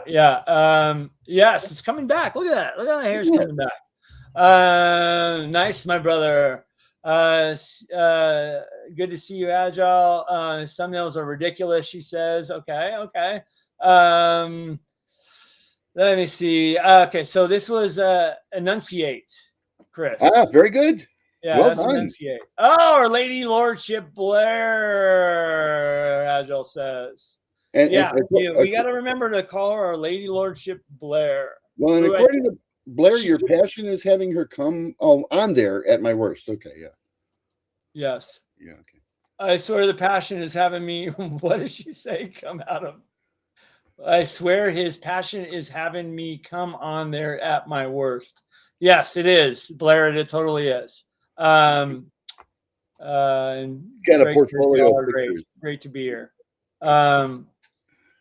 That's why he I didn't see. Yeah. get sour cream. Oh my God, that's one thing that was missing on it was sour cream. Now you realize why though. Wow. Yeah. Wow. Yeah, Tonight so we- to celebrate my deck being completed, I'm going to barbecue this weekend. I should be over I about have 5. some ribeyes that I'm going to be barbecuing. Okay, 4. I'll be over at 4. Huh? I'll be over at 4. Okay, I was gonna yeah. get Well, 5, but that's then you that's did about what I ribeye. do too. Each side at about 3 to 4 minutes. Just Medium rare. freeze it, hard freeze it first though. What's Throw it that? out there 3 to 4 minutes if it's hard frozen. No, Yes. I don't have. Well, my grill is not super hot, so That's okay. yeah. I If go the center medium is rare. still ice cold, that's perfect. I go medium rare. I'm about 130 to one. I'm about 130 degrees. I like it when I stab the steak and it kicks me with a big hoof. You know. Yes. Oh my God, the gift goblins, dude! You guys are the best. Jimison says, "Nice race, Agile. I call and it helps Angelo afford the Rogaine." Jesus Christ! You dirty dog. And Valamir, ranch dressing is a bad but available substitute for the sour cream. Valamar Cleaver. By the way, man, I can't wait to meet you, dude, when I come to LA. Valamar, it's gonna be fun. It looks like it's gonna be September for the con or maybe earlier. So I'm not sure. Wouldn't have wanted sour cream. It wouldn't have wanted sour cream. I love sour cream. So Blair's laughing. Dreg says, "Yeah, too many farts." Valamar Cleaver, I agree. Oh God! But without sour cream, how do you maintain a 670 cholesterol level? I don't. 670 cholesterol. What? Yeah, I had bad cholesterol of like 670 at one point in my life. You know, it's really weird. It's really weird because I eat like an animal. I eat everything. Like I'll go on kicks where I eat corn dogs all week. You know what I mean? But when I get a full pound when I go to my doctor, right? And my doctor's this military doctor from, I think he's a reserve now. Really cool dude. And I get the full panel and everything. I even got my testosterone checked this year. You still got some, which is good. All right. Oh no, I got too much. He says I have the numbers of a 20-year-old. Well, they're gonna make you give them back. No, I think I'm gonna have. You bet, Valamar. Yeah, I hear you on that. It's crazy. Yeah, numbers are nuts. Well, they actually didn't like my cholesterol. They gave me pills for it. So that was a long time ago. It's actually been like in the 150s for, I don't know, 3 years. Oh, your cholesterol? Yeah. Oh, that's good. Yeah. That's really good. Yeah, my A1C, I like my numbers are. I should show them sometime. My A1C is not great. It's running up around 6.8. But yeah. I keep losing weight, so they aren't saying shit, stuff. Yeah, that. Mark says that they have a pill for that. They do. Although it's weird because you won't believe what pill they put me on that actually brought my cholesterol down like a rock. As a 20-year-old dog? No, they're amazing. It's yeah. No, they put me on just a fiber pill called fenofibrate, and it just dropped like 500 points in 3 months. Boom, done. Yeah. No, I think what kind of attributes to I mean, I used to be an ultra runner, so I used to do a lot of distance running, and I don't know if that helps it, but yeah, I eat a lot of meat too, so that's one thing. Well, and milk doesn't do that to me. What happens to you guys? Who wants to see tomorrow without red meat? Come on. Yeah, it's not me. Yeah, I'll put on Discord what. So I'll put on Discord what I'm. So I think ribeye steaks. I got them from. Yeah. Anyways, good stuff. They're really good quality, and probably some asparagus, maybe some corn. I'm gonna do lobster with it too, and yeah. And you know what will freak you out? Pan fry some broccoli in olive oil. Pan fried broccoli is awesome. It tastes a lot like asparagus. Like a broccolini or something, or well, no, you just brown it. Just brown it in the pan on the edges, and once it starts to caramelize, broccoli is good stuff. It's not as good for you as when it's green, but it's still okay for you, and it's good stuff. Yeah, my wife insists on broccoli, so that doesn't mean I can't find some high cholesterol way to cook it. I mean, yeah. Can I deep fry this, honey? Like that. Yeah. Can I flash fry this in the buffalo fryer? That sort of thing. Yeah, you got to do it. You got to do it. Right. I do have a deep fryer that will fit an entire chicken. So. Wow. Yeah, well, you got to have a little reason to live. I mean, Suddenly things are clicking for members. What's that mean? It's not the fame, but it's not the money. Actually, everything but the fame. Love that. Him. Gygax can keep his bugs. So not so much. Okay. I never needed high blood pressure medicine until I started working for City Hall. That's Mark. I'm a one up your fried pan broccoli, Chris. Stay tuned. Oh, okay. Well, you put onions in it too, but yeah. I will say Blair's a really good cook. She's really good. Unless she leaves out the sour cream. When she cooks, how's that? Yeah, well, ooh. I hope she hears. Makes sense, Mark. She seems pretty fast on her feet, dude. You might want to be. I know. Well, she's away on the other side of the house. Oh well, yeah. It's not that big a house. In the shower. It's a good sized house, but it's not that big. It's Yeah. Yeah. Okay. So let me see. I've never had high blood pressure ever. I usually run 107 over 62. Oh yeah. Yeah. 107 over 62. That's a little on the low side. Yeah. And I'm comfortable with it, so why not? Yeah, my blood pressure is so I think my resting is in the 50s. Well, I can tell you right now. He's got the watch. Yeah, my resting's in the 50s, and my I'm about 118 over 80. You really can control your blood pressure with your brain too, believe it or not. Oh, dude, I totally can. I do it to my doctor all the time. She'll take my regular blood pressure and they'll be like, watch this, pump it up again. And I'll drop it like 20 points. Yeah, it's so funny. It's so funny. I do that to the nurse all the time too. I'll go up there and I'm like, oh, that's out of the range. No, hey, can you take it one more time? She does. It's right. Well, like literally, I feel like it's a mental thing sometimes. Your pulse is only running about 62 right now, Chris. Hang on. What are you doing? What are you? You dropped it to like 45. What are you doing? I'm clenching. Well, I'm just trying to freak you out and make you understand why you're making the big money. You got a lot to worry. Well, oh my God. They're certain I got to have something wrong with me because I've been smoking for all these years. Yeah. And no, I really don't. I don't have full lung capacity that I had when I was 25, but yeah, 20. When I was in high school, I was on the track team, Mr. Distance Runner. But I longest I would run is a mile, and So you were a short, fast 5:55. I wasn't a particularly great miler, but Yeah. But no, I can't do that anymore. But I will be the first to admit that I've really slacked off on getting out on the trails, and I'm hoping to get out there this weekend.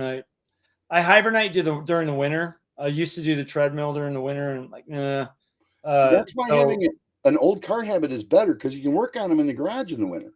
Yeah. Well, I don't know. I hope to. It's going to be good weather this weekend, so I'll probably go out and do something. But yeah, I got to get back out there as I'm slacking. But anyways, well, We've been going for about an hour. Well, you haven't because you got here late. We Angelo, I don't know how to break this to you, but I'm late.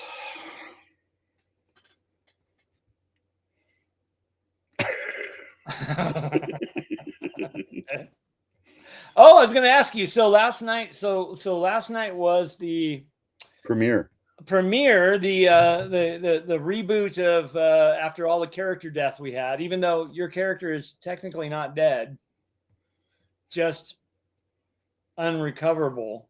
Yeah. Okay. Is that a right word? Is that a word? Yeah. Unrecoverable. Yeah. Yes. You're not making words up yet. You have to be published first. I like making up words though. But you have to be published before that's legal. Oh. Once you're published, you can make words up all day long. So yeah, last night was the kind of reboot with all the first level characters, tying it into the campaign with the remaining alive, remaining characters that are still alive as NPCs. Right. These guys started out. Chris is playing a halfling thief. We have a couple other people playing. Well, 6 other people playing other first level characters. You're on your first mission. And we have a half a cleric and no mage. You were the first character to take damage by jumping out a window, missing the rope, and falling 15 feet and taking 4 points of damage. How do you feel? Hang on. How do you feel? Bruised. I'm going to Disney. Oh no. How do you feel? Well, I love the fact that everybody else is just like, well, I'm gonna stay behind the door. Yeah. And I don't think you guys. It took you guys a minute to, and I don't even think you guys still realize that door there's something behind it. Well, sure there is. Jamming it. Yeah. Sure there is. And no, I wouldn't have had time to see what it was. So don't worry on that. I don't think you did. No. I would have been like, oh crap, and gone. And I wasn't gone quite fast enough, but I was gone fast enough that I didn't die. So that's all good. All good. Yeah. And I love the way our cleric jumped in right away to say, "Hey, do you need healing?" No, he didn't. That's he's a terrible. Yeah. This is gonna be. Everybody's a little gun shy, I think, right now. To really. Well, you did kind of murder a whole bunch of the party, so yeah. Yeah, that's why I started the game off with everybody better make sure they have a backup character. I don't yet. I don't yet, and I probably won't until after egg. That's always not now. That's always a horrible thing for the DM to start with. I think does everybody have a backup character? He's the twin. You don't hear that in 5e at all. I'll tell you that. I figure I'll just have a twin character. Yeah, the doors should not be that difficult, he says. Yeah, a reinforced, fortified. I guess fortified wouldn't be a word to use describing a door, right? You could. It's not. Reinforced, I guess, is a better word. Buttressed. Yeah. Door. You guys. Yeah. With even a crowbar, which good for you to having a crowbar. And a grappling thief should have a crowbar. Yeah. I'm sorry. That's standard thief equipment. And a grappling hook. That's standard thieves equipment. Yeah. You have a crowbar. I think I'm trying to remember what else I saw that was interesting on your character sheet. And a jar of grease. You also had some other things too that were. But you want me to pop it? You want me to pop them quick? Yeah. Let's see what's on your because you have a first level halfling thief, and you spent some money to buy some equipment that it's very, very player skill based equipment. It's esoteric. Let's see. I have a comb, a silver mirror, bar of soap. Let's see. What the hell, Claire? Claire just put her Cash App in there. What is going on with you? What now? What's she doing? Why am I? My goodness. Disneyland. But my phone doesn't recognize me without my glasses. Where are your glasses at, Blair? What? In the cabinet. Anna Meyer, how are you? Good to see you on the chat. Sorry for being late, you say. Well, you never have to say sorry, but thank you for blessing us with your presence. Oh, see, that's very eloquent. And yes, Anna Meyer, the one and only. That's awesome. Thank you for being here. Chris set the precedent. Anna, no worries. You can tell me I can keep a secret. Don't want to give them what answer, but OFC. I know. What's OFC mean? Off the cuff. Yeah, I guess that would make sense. Yimison says, "Evening, Anna. Welcome." I don't know why Blair is giving her Cash App out there. That's really weird. So that 45 doors. She's going to get flooded with 1 cent contributions. Everybody, if you can, and you have Cash App, send her a penny. Do it. So she gets pinged. Yeah, dude stole my silver mirror. Yeah, you lost a silver mirror last night, Mark. I have a spare. I didn't want to mention it during play, but yeah, I have a spare. Yeah. Oh, you do have a spare. Okay. Yeah. So let's read your equipment list here. Let's read your equipment list. But I do, since Anna's on here, I do want to say a lot of us are Anna fans, so I want to bring up her Patreon site. Go on there. I know you just made a couple of contributions to your Patreon site recently. So everybody go on there and check out some of the write-ups she has. By the way, I'm going to be for one of my I'm going to be grabbing the Hommlet heraldry piece on there, and I'll credit you for that. I love we all love your heraldry. So good to see you on here. I mean, I would sell the boys the answer. Oh, that's what it is. Of course. Don't you dare. Okay. We all knew what you meant. Jimison said they will freeze it. Do it, everybody. Do it. Freeze her account. Now we would risk the wrath of her lady lordship. That's right. My generation maps being presented. Yes. That's what I think I remember you talking about recently. I think it was probably last week, Anna. I am too quick for Angelo. Okay. Yeah. So read your equipment list. I was. Here. There's a share for you. Okay. Oh, you're gonna bring it up. Okay. I did. The screen. Oh, look at this. So you're looking at weird stuff like the small bottle of fine scent, yeah. That's one thing I saw in there. Yep. Well, I'm a little bit what do I want to say? Avaricious, slightly proud of my appeal to the lady hobbits of the world. I'm sorry, halflings, because of course there was no Tolkien influence according to Gary. And my towel, because you always have to know where your towel is.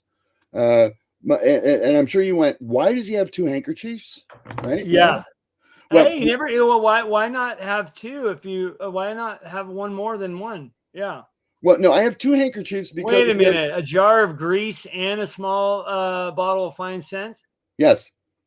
Interesting. The bottle of fine scent is so I don't smell bad if we go in somewhere. Oh, got it. Okay. And the grease is for all sorts of things, making traps, making doors a little quieter, all sorts of things. Yeah, that's what I thought. A million and one uses. You're wondering, I'm sure, as well about nobody will be able to read it. 6 sets of 2 walnut shells with hair, it says. Okay. Okay. Now, if you let me page that up for folks. Hang on one second. If you look up here at my deity, right, it's Brandabaris. Brandabaris likes it when you make a really big theft, something that's important that everybody thought couldn't be stolen, that you leave a calling card. Oh, yes. And since my name is Harry Jules, guess what my calling card is? It's 2 walnuts. 2 walnuts that have some. You're so stupid. You're absolutely. It's a pair of Harry Jules, baby. Okay. There you go. Harry Jules, the halfling. True neutral, by the way. Yeah, good choice. Well, it's my god, so yeah. Yeah, I love it. Yeah. I mean, I got a whole series that I'm doing. That's I'm gonna turn him off. Response is awesome. The Weird Gear Chronicles series, where I started out with, why. I hope you guys have all seen these videos, but If not, I'll say it started out with why do old school players carry such weird equipment? And I just talked about a couple things, and the reception was out of this world. And so I decided to go down the path of a series of for this. And I'll read you guys some of the ones I got coming up because I printed out what I have. So and maybe I'll ask you guys on the live stream what some other things I should add. But I've done things like the 10-foot pole, iron spikes, chalk, mirror, oil flask, marbles, grappling hook, holy water. These are things that we just always bring with us, I think. Feathers is an oddity. I've seen people bring feathers for certain things. Obviously, the crowbar, the pry bar, crowbar, flour. And then I got into the herbs that are in the player's handbook. The wolf's bane, belladonna, garlic. Yep. I think garlic is coming out in a week. Belladonna came out today. And then guess what the next one is after garlic? Because, those 3 herbs are purchasable in the player's handbook. Right. Garlic is 5 copper pieces. Belladonna is actually pretty expensive. I think it's 10 silver, which is it's quite a bit. But the one after that I'm diving into is caltrops. Yeah, sure. And a lot of things that I didn't really realize till I started doing research. Caltrops were actually added as a weapon in Unearthed Arcana. Interesting. Okay. Yeah. So there's but there's 3 places in the DMG it was mentioned. One of them is a magic item that it's a robe of useful items. You pull it out. There's caltrops in it. There's a couple other places that I won't mention now, but it was actually they were mentioned by Gary in the DMG, but then mechanicated. Is that a word? No, it's mechanized. But he added mechanics to them in mechanized. Mechanized. Well, mechanized is more mechanized. Yeah, means you add mechanics. That sounds like there's screws and like batteries. Like put a motor on it. I know, but there's a motor to it. Yeah. But anyways, so after that, I want to talk about things like, I want to dive into what iron rations are. I don't know if that's even still a thing in 5e, but iron rations. That there was a lot of Dragon magazine articles talking about rations. And then you got things like the signal whistle. Shovels, fishing nets, candles, needle and thread, wooden stakes, tinderbox, block and tackle, rope, obviously, right? Wooden door stops, mallets, scroll cases, bandages. Bullhorns. Bullhorn. That's and another one. What is a medieval bullhorn? It's just a cone. This is a cone, yeah. But let me write that down. It lets you throw your voice. That's a good one. Throw your voice. The other one that I'm gonna surprise you with is if we pass a chicken farm, I'm gonna go collect some chicken dung. And here's why. Chicken dung. Yes, here's why. You fill a handkerchief with chicken dung, and then you slather it with grease. You light it on fire, and you throw it somewhere, and it's like the world's first stink bomb. It fills it with this horrible, horrible, thick, stinky. Well, that's funny because chicken crap does smell pretty bad. Oh, it's awful. Yeah. Yeah. That's interesting. Yeah. We used to use that as fertilizer. Pigeon and chicken poop. You got to be a little careful because you can actually burn your plants out. Because it's so high in nitrogen. Nitrogen. Yeah. I mean, your leafy greens will be will love, but they don't just turn brown. Yeah. Yeah. So that's my master schedule for the weird. Yeah, I've been having a good time with it. But yeah, I like that. I saw that when I saw your character sheet. I was like, oh, good. You're picking some. If they'd had dung available on the equipment list, I would have bought it ahead of time and would have smoked them out with a smoke bomb. But they didn't have it, so I couldn't, just say, "Oh, I found some." I don't know. Yeah, I wonder in Safeton because Safeton's kind of on the outskirts, maybe you'd be able to get. Well, you'd find chicken crap somewhere. Yeah. Yeah. But me, I'm also like, is it on the the. Well, I'll have it on the character sheet. List. Yeah, I'll have it on the character sheet. But no, you can't use pig dung because even with grease, it won't burn. It's just too sloppy and nasty. It just won't burn.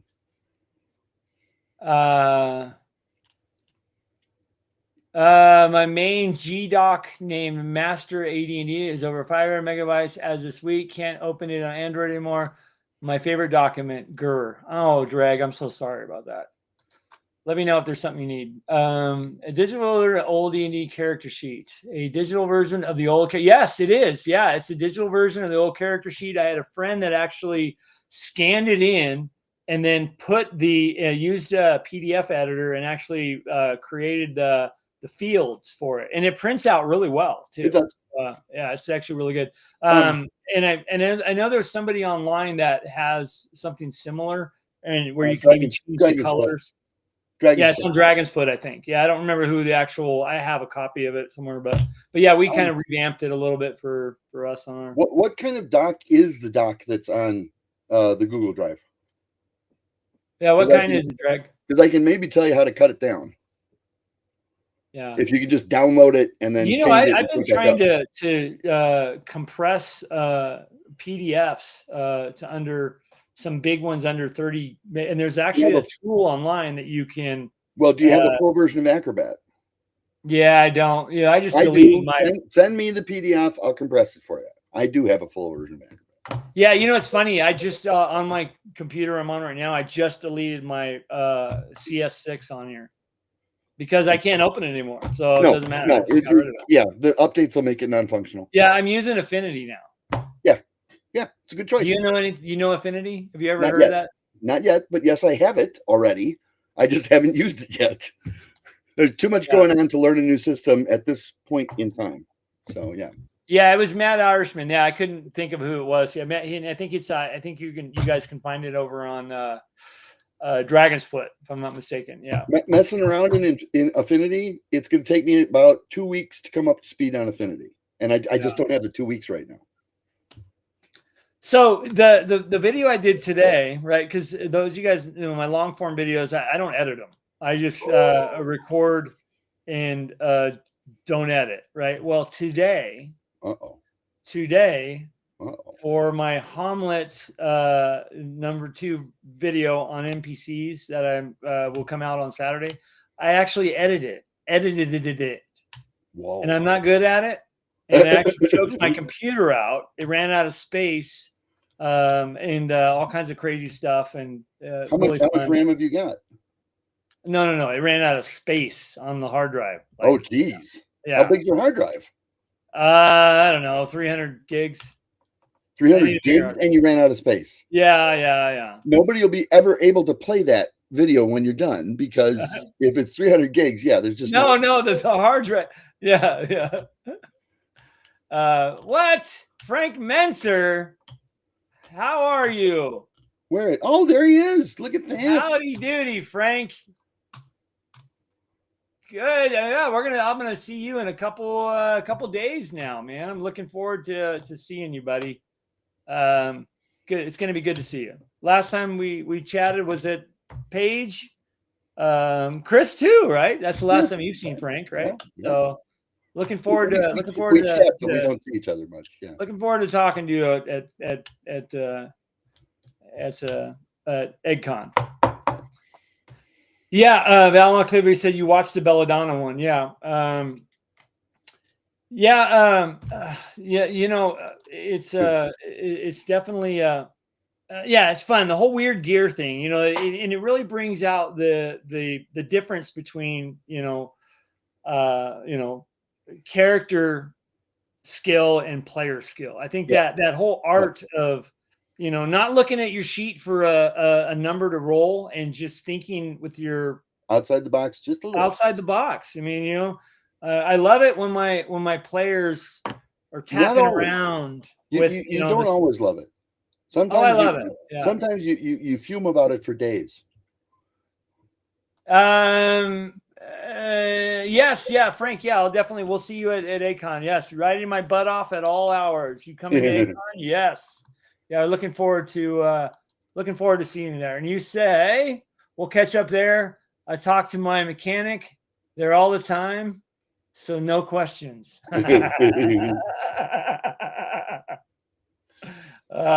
gonna be good to see you, buddy. Yeah, looking forward to seeing you. DM Tales, ttrpg, what's up? That's pretty cool, Jimmy son. Yep. Jimison, let me see what you got. He says, I made a spreadsheet that auto-calculated all the attribute bonuses, weapon info, equipment height, weights, etc.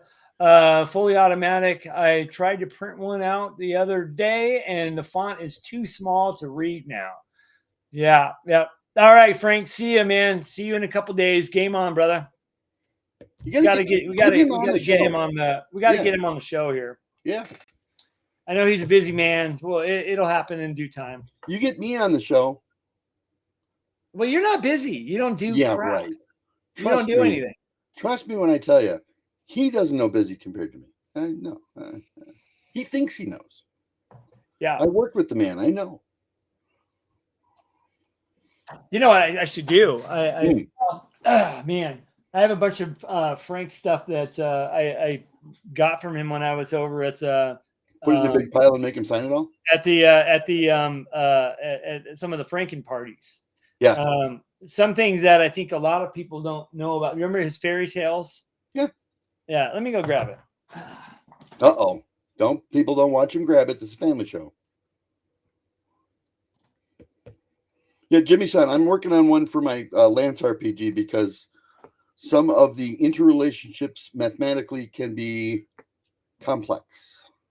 And so have the sheet do the math is a smart way to go. Unfortunately, you cannot regulate the size of the font in Excel, as far as I know, if you're doing it in Excel. Frank, if you're still watching, you remember giving me this? Ooh, the starter kit. Fairy Tale Games. Ooh, and who signed it there? That looks like Frank signed it. That's Frank's signature. I have to bring a copy of my Temple Elemental Evil 2 months before. I'm gonna see if you'll give me a sign. Fairy Tales. That's the one you're holding on to for me, right? Yes, I can give you. I have 2 copies. No. I'll give you a copy. Do you have a copy of this? I do not, but that's all right. Would you like one? I can probably just lose 10 or 20 or $30 by Frank and get one. It's okay. Well, I have 2. Okay, maybe 50. I don't know. That's, I have 2. Oh. And he mentions in here, the village of Hommlet. But not Hommlet. Kingdom of Lakelands. Ooh. Bear and Barrow Adventure.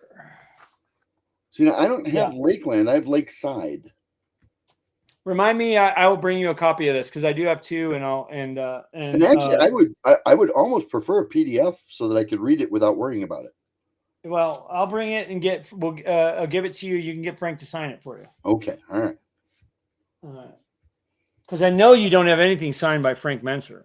I have a few things actually. Okay. Well, no, but I know that you don't have it. You have things that are mine. Copies of things that are mine. Jander, see you at ACON. Yes. By the way, you guys, if you're going to ACON, please, I want to meet everybody. So please come up, say hi, or if I see you, I'm going to come up and say hi. And we're looking forward to. I'm looking forward to seeing everybody. I am going to do a live stream on Thursday night from there, and basically what I'm going to do is try to sit in an open area and just bring people on, kind of like what I do at other cons. And then the Saturday night one, I'm not sure how I'm going to do it, but definitely probably be the same format. But I will be doing the Saturday night hangout there too. So Chris, we'll figure out if we can jump on together. Are you doing the Thursday night dinner? What time is that? 7. Then I need to kill this live stream. You should, yeah. Oh wait. Or do it from the dinner. No. The dinner is the live stream's at 9. No, it'd be that's Central Time, isn't it? Yes. So it's at 8. 8 o'clock your time. Yeah. Oh well, no, it's at 6 o'clock your time because it's 10 o'clock my time right now. Yeah. So, is the dinner's Thursday night? Yeah. Is it 7? I believe I will double check, but yes. Okay. Well, then I'll just push it out to be after or before. Oh, yeah, Doesn't matter. Special guest dinner 7 till 9. 7 till 9. Okay, so I can do it at I can do it at maybe I do it from there. Yeah, that's what I think I suggested like 60 seconds ago. Yeah, that was my idea. Were you having a that's stroke or that's why I ignored you totally, and I'm just creeping like, wow, Alzheimer's, maybe wouldn't that be a great idea if I did it from there? It could be, yes. Yeah. And people would see you in a suit. Oh, I'm not wearing a suit. I'm going to get you in so much trouble now. Welcome to the Smartass Olympics. Yeah. Oh man. Yeah. I am doing it. Yeah. Chris. Right there with you, man. Chris. Yes, it is a pain. I want it bigger, but print on the page. I'd have to make one. BX, here I come. Okay. Well, and Jimmy-san, one other thing. If you have a Roll20 account, you can program it all into Roll20 and then do a screen print for the character. I love it. Yeah. Or a multiple screen print, but yes. Yeah. Because I do love I can't do it myself. I have a bunch of guys who write macros for me for Roll20. So really? Why would I lie about that? There's no money involved. Hey, when are you gonna well, probably after con season's over, right? And after the you're gonna do your you're gonna do a Friday game again? Oh yeah. Okay, and this would be a great place to get people to I mean, not that you have a lack of people, because I think our intercity game would have God, what do we have? Well, what did you have? Because you were running it. Actually, I had two different groups. I had a group of 4 and a group of 7, if I remember correctly. So yeah, we had 19. I would like for you to run some lands on Friday. We had like 19 people in the most wanted contest that 1 year, 2 years ago. 2 years. Yeah, I remember that. Yeah, the most wanted. I think that would be really cool to. If you run some lands too. Well, and the other side of that is, and I wanted to bounce this off you, I kind of need to test run some of the Castle Wolfman campaign. But dude, that's a 2-year long campaign, basically, if you meet once a week. Yeah. Yeah. That's woo, yeah. Do it. Well, there are only so many hours in the day. Yeah. And I don't know that I can run 3 online campaigns. So if it's like, no, because, then people be comparing your campaign and my campaign, and then I'll start losing all these people because they don't like my campaign compared to yours, Chris, because yours will be so much better. And, Yeah. I mean, it's the best ever. I don't want you working under that kind of pressure, my friend. Yeah. Well, it's not pressure. I'm sorry. Kiss your what? Oh, no.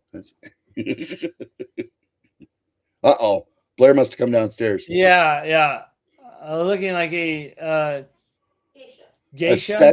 A sexy queen of the geisha. Nile. What's a geisha? I don't even know what a geisha is, but that's what she looks like. That would be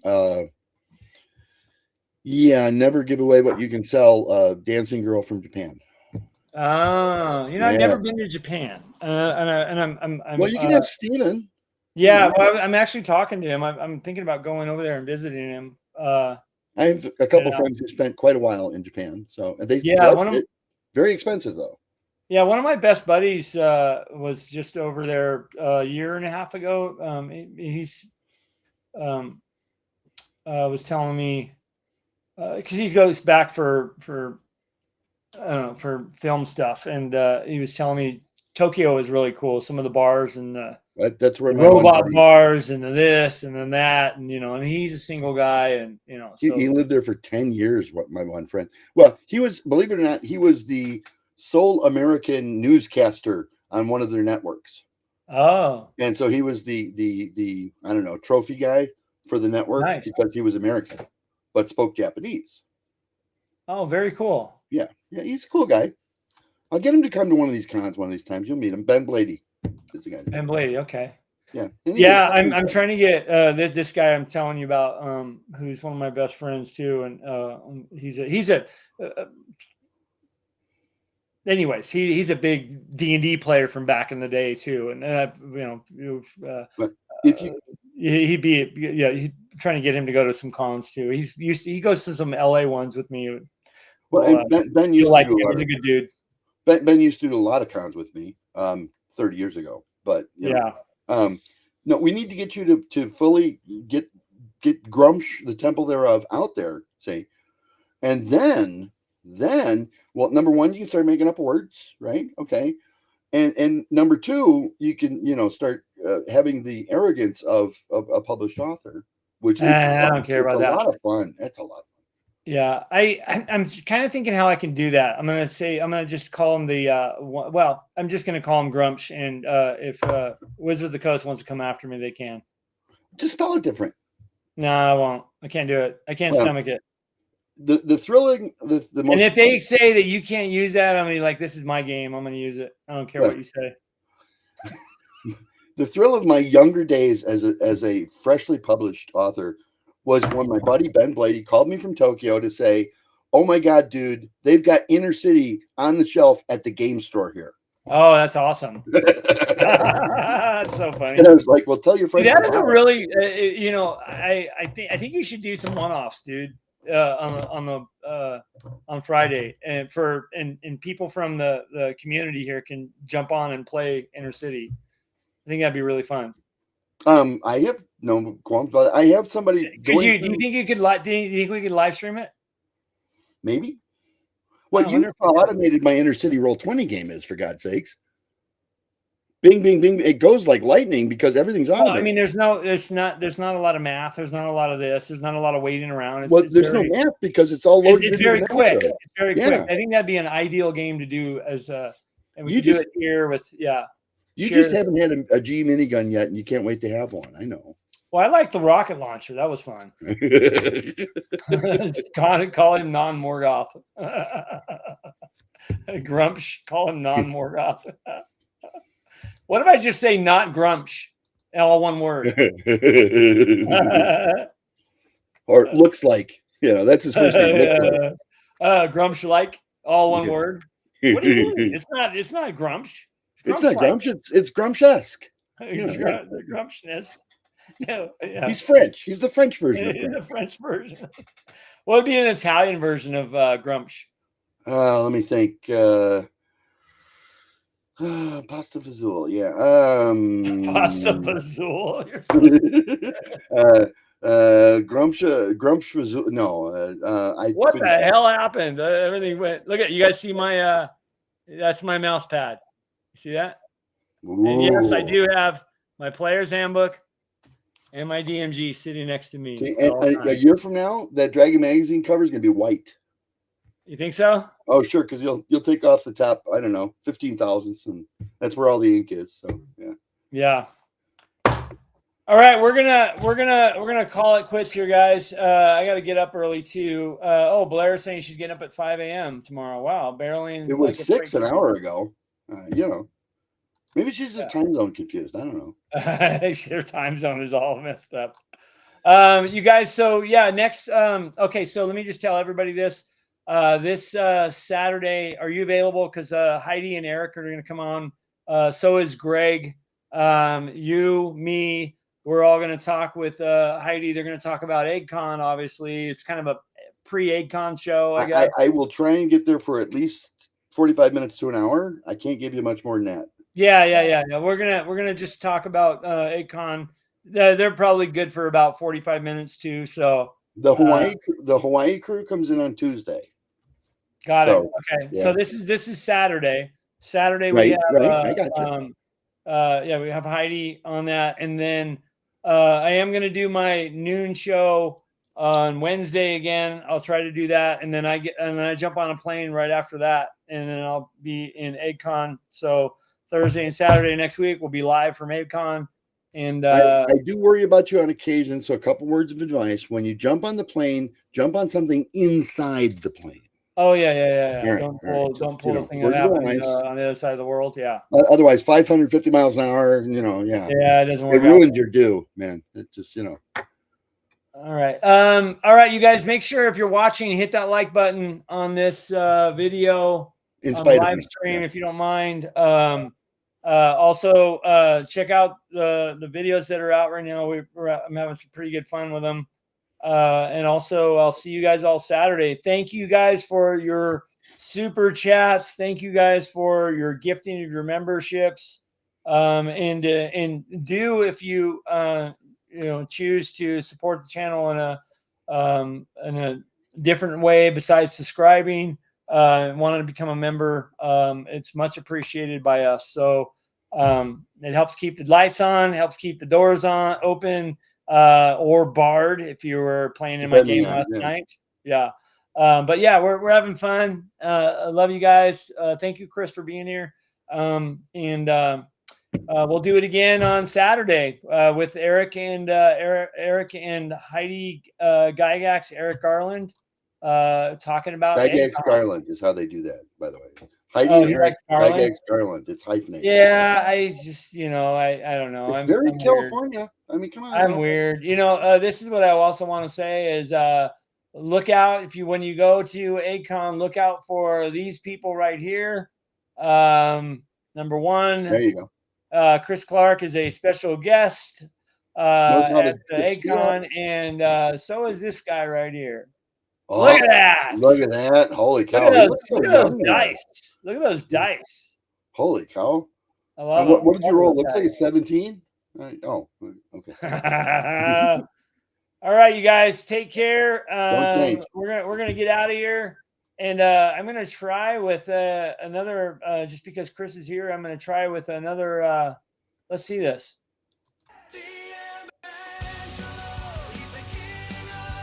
I'm working on a new song, by the way, but it's not for the show.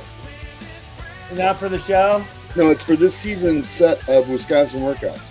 Oh, I love it. I love it. Work on it. All right, you guys, take care. We'll see you all. We'll see you all soon. Have a good one. We're going to get out of here. Appreciate all you guys, and